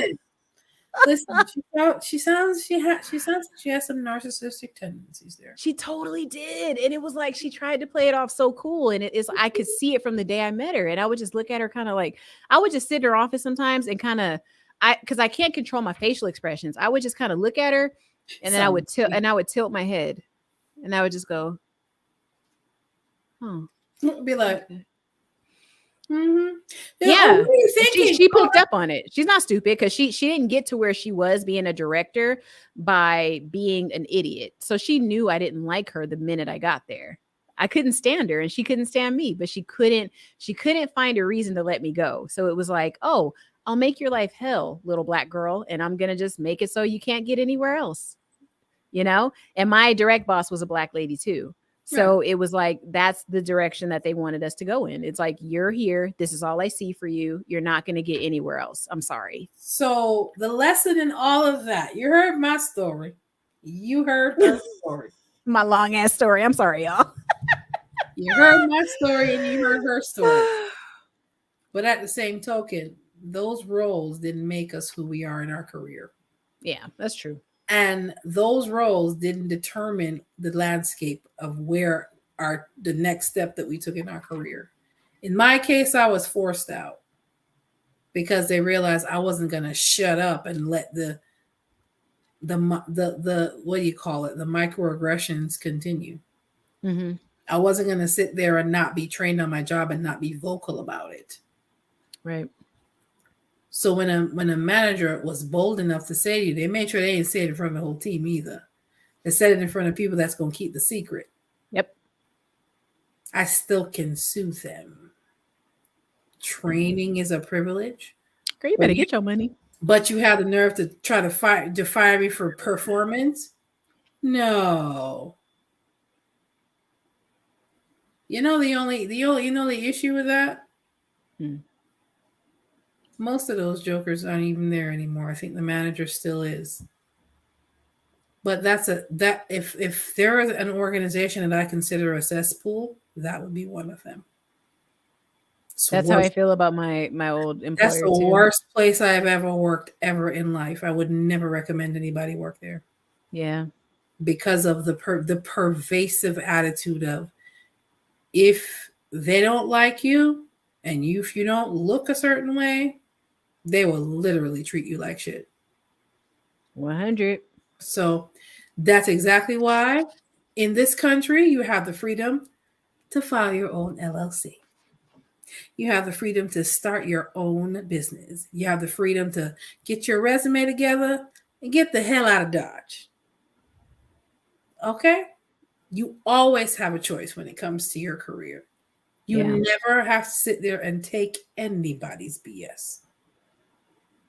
It's so Your true. your career path is in, you are in the business of you. Yeah. And the job is just a client. And I love that. in overemployment, you have two clients. And then a consultant, you have 5, 6, 7, 8 clients. That's really the only difference, folks. And you set your own pay rate. Ah. There you go. So at the end of the day, guys, your career is yours to cultivate. Whether you're dealing with decent employers or you're dealing with the scum of the earth. At the end of the day, guys, whether they're trying to quiet fire you or you're quiet quitting because you really want to do your own thing and you're making plans to do that, you are trying to quiet quit, put your plan in place, just get it done. And Because tell they'll notice. They'll notice when you start slacking. right. Yeah. And get yourself together. But if you're being quiet fired, get that resume together. Y'all know where to find me. Tell them where. youtube.com/mentor Shelly. If you want to get your LinkedIn profiles set up and optimized to attract the right employers to you, you can go to mentorshelly.com/consultations. You can also work with me to get that actual resume that you will use in interviews, either revamped live or I can do the revamp for you. It's up to you. The consultations for those are a little different. They work a little bit different. But in either case, guys, you got to be prepared. Yes. And nobody is going to jump at, listen, they're not going to call you if your setup isn't right. If you're not speaking their language, if you're not telling them how your skills, knowledge base, and abilities can help them, they're not going to call you. That's a nugget right there. If your knowledge, skills, and abilities, KSAs, we talk about it in the job market all the time. If your knowledge, skills, and abilities is not speaking to what the employer needs, they're not going to be attracted to that. You will never attract a carrot. I'm sorry, you will never attract a rabbit with cheese. They always gonna want that carrot. You feel me? Big Daddy is over here chat. dropping major jewels. Yeah. Knowledge, skills, abilities. Is that what you said? KSAs? It's a KSAs. Mm-hmm. Knowledge, girl, skills. You are so brilliant. I don't, Lord have mercy. After I just told my story, I was like, damn, I was dumb back then. Like, oh my God, where were you? Listen, where were you? I always believe it was not always like this. Some trial and error to get right here. You hear me? Which is why I say, try Jesus. Please don't try me, because I fight.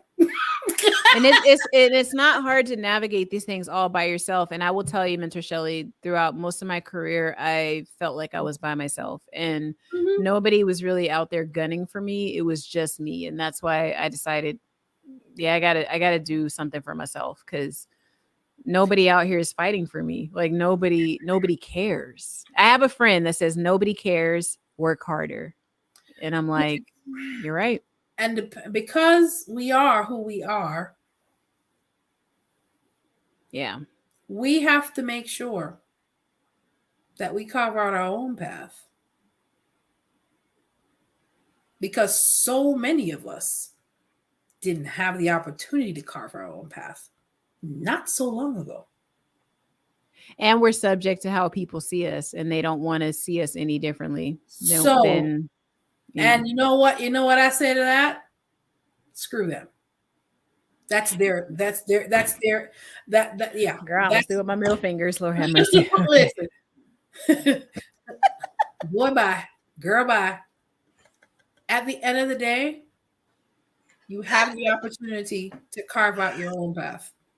Yeah, 100%. And you have the brain power to make it happen. So just do it, like Nike says. Just do it. Mm-hmm. And Mentor Shelly can help you guys with that, honestly, God bless this woman. She has a service that I wish was there when I was coming of age in the corporate environment. But I'm so thankful that you're here now. And I honestly do feel very blessed that you're here on my channel and just give me the time to sometimes sort through my ridiculousness and my craziness. And you're so patient. And I love that about you. And I will tell you guys, you will not be disappointed if you work with Mentor Shelly. So, you guys just get on it, and let's make, if we don't get quarter 3 or quarter 4, whatever we're in, let's make 2023 like a year to remember. Like, bet on yourself. What else? What do you have to lose? You're you. You know what you're capable of. So let's get it done. Don't wait for other people to tell you that you're a winner. You are a winner. You already know it. You're the strongest swimmer, as I like to say. So exactly. That's why you're here. Listen, you're right about that. You're right. Out of millions. So let me leave you with that. I'm gonna let Mentor Shay leave you with what she needs to leave you with. But if nobody tells you, you were the strongest swimmer out of millions and millions of millions, and I truly believe that. I don't care what anybody says. People look at me stupid, but you're the strongest swimmer. You are 100%. Mm-hmm. You were so meant to be here.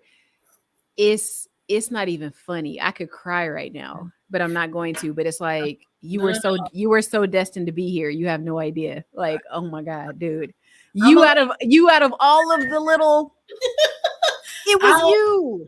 I'm done. I'll leave it. Listen, I'll leave you with this. Man. I come from a family that encourages, that rewards, especially because we're from the islands. Mm-hmm. They inbred the need for education because the barrier to entry for education was always so high for my parents, for my grandparents. So the need to have the proper education was so important. I've always been of the mindset that I'm not going to college. I'm not spending all this time writing these papers, doing all this research, learning all this stuff just to benefit one employer. I am getting this education to fund me. Yeah. So why you always hear me say to you guys, you are in the business of you. You lend your skills to some of these employers, and you also gain knowledge while you're at it to develop as a professional so you can package those services and offer them for a fee. I swear, there's a reason I bring you on here all the time. You be hitting the heart. I'm like, you are in the business of you.com, which is why you can buy LLC and get a free tax ID. Anybody can start your own enterprise. It is up to you. So I am a career coach, but I'm also a consultant. Yeah, she bordering life coach. I don't care what she say. Oh, Lord. At the end of the day, you're in the business of you, y'all. Yeah. These employers are loyal to their bottom line, and so am I. I'm loyal to my bottom line, too. So if the price ain't right, I can always find better. That's it. I'm done. All right. So we closing out with diamonds and jewels. Thank you guys so much. Like, you guys are so loyal to us. And I know, right? We all got pretty smiles up in here. You know, I got to work it, you know? But no, thank you so much, Mentor Shelly, for coming on. And, honestly, y'all rocked with me tonight. I appreciate you. Appreciate it, man. And honestly, yeah, we'll definitely be able to break down this quiet firing, quiet quitting phenomenon much more in future live streams. Please be sure to subscribe to Mentor Shelly, just youtube.com. Mentor Shelly. She's the only one there. So, this is your dream career coach. You guys want to get in with her right now, because when she blows up, she might not have that time, y'all. So go over there, get on her schedule, get on the calendar if you want to learn how to become a better version of yourself, right? And yes. And also, guys, if there are other topics that you guys have that you have questions about, whether it be career-wise, interview-wise, salary negotiation-wise, because that's where you talk about the ching-ching, please go over, send me an email at support@mentorshelly.com. Or if you want to drop a line on one of the videos, definitely do that. Or you can go to my website at mentorshelly.com, leave me a voicemail message.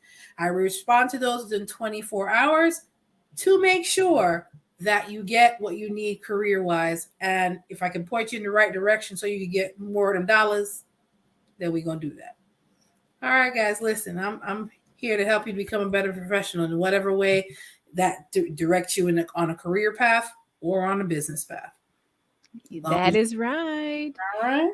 And you'll see us again together collabing on my channel or her channel. So thank you guys so much for stopping by and rocking with us. You guys know we love you and appreciate you so much. So here's to a better year and becoming everything that we know we are capable of, and that much more. So we'll see you guys on the next video. Credit Solutionist and Mentor Shelly out.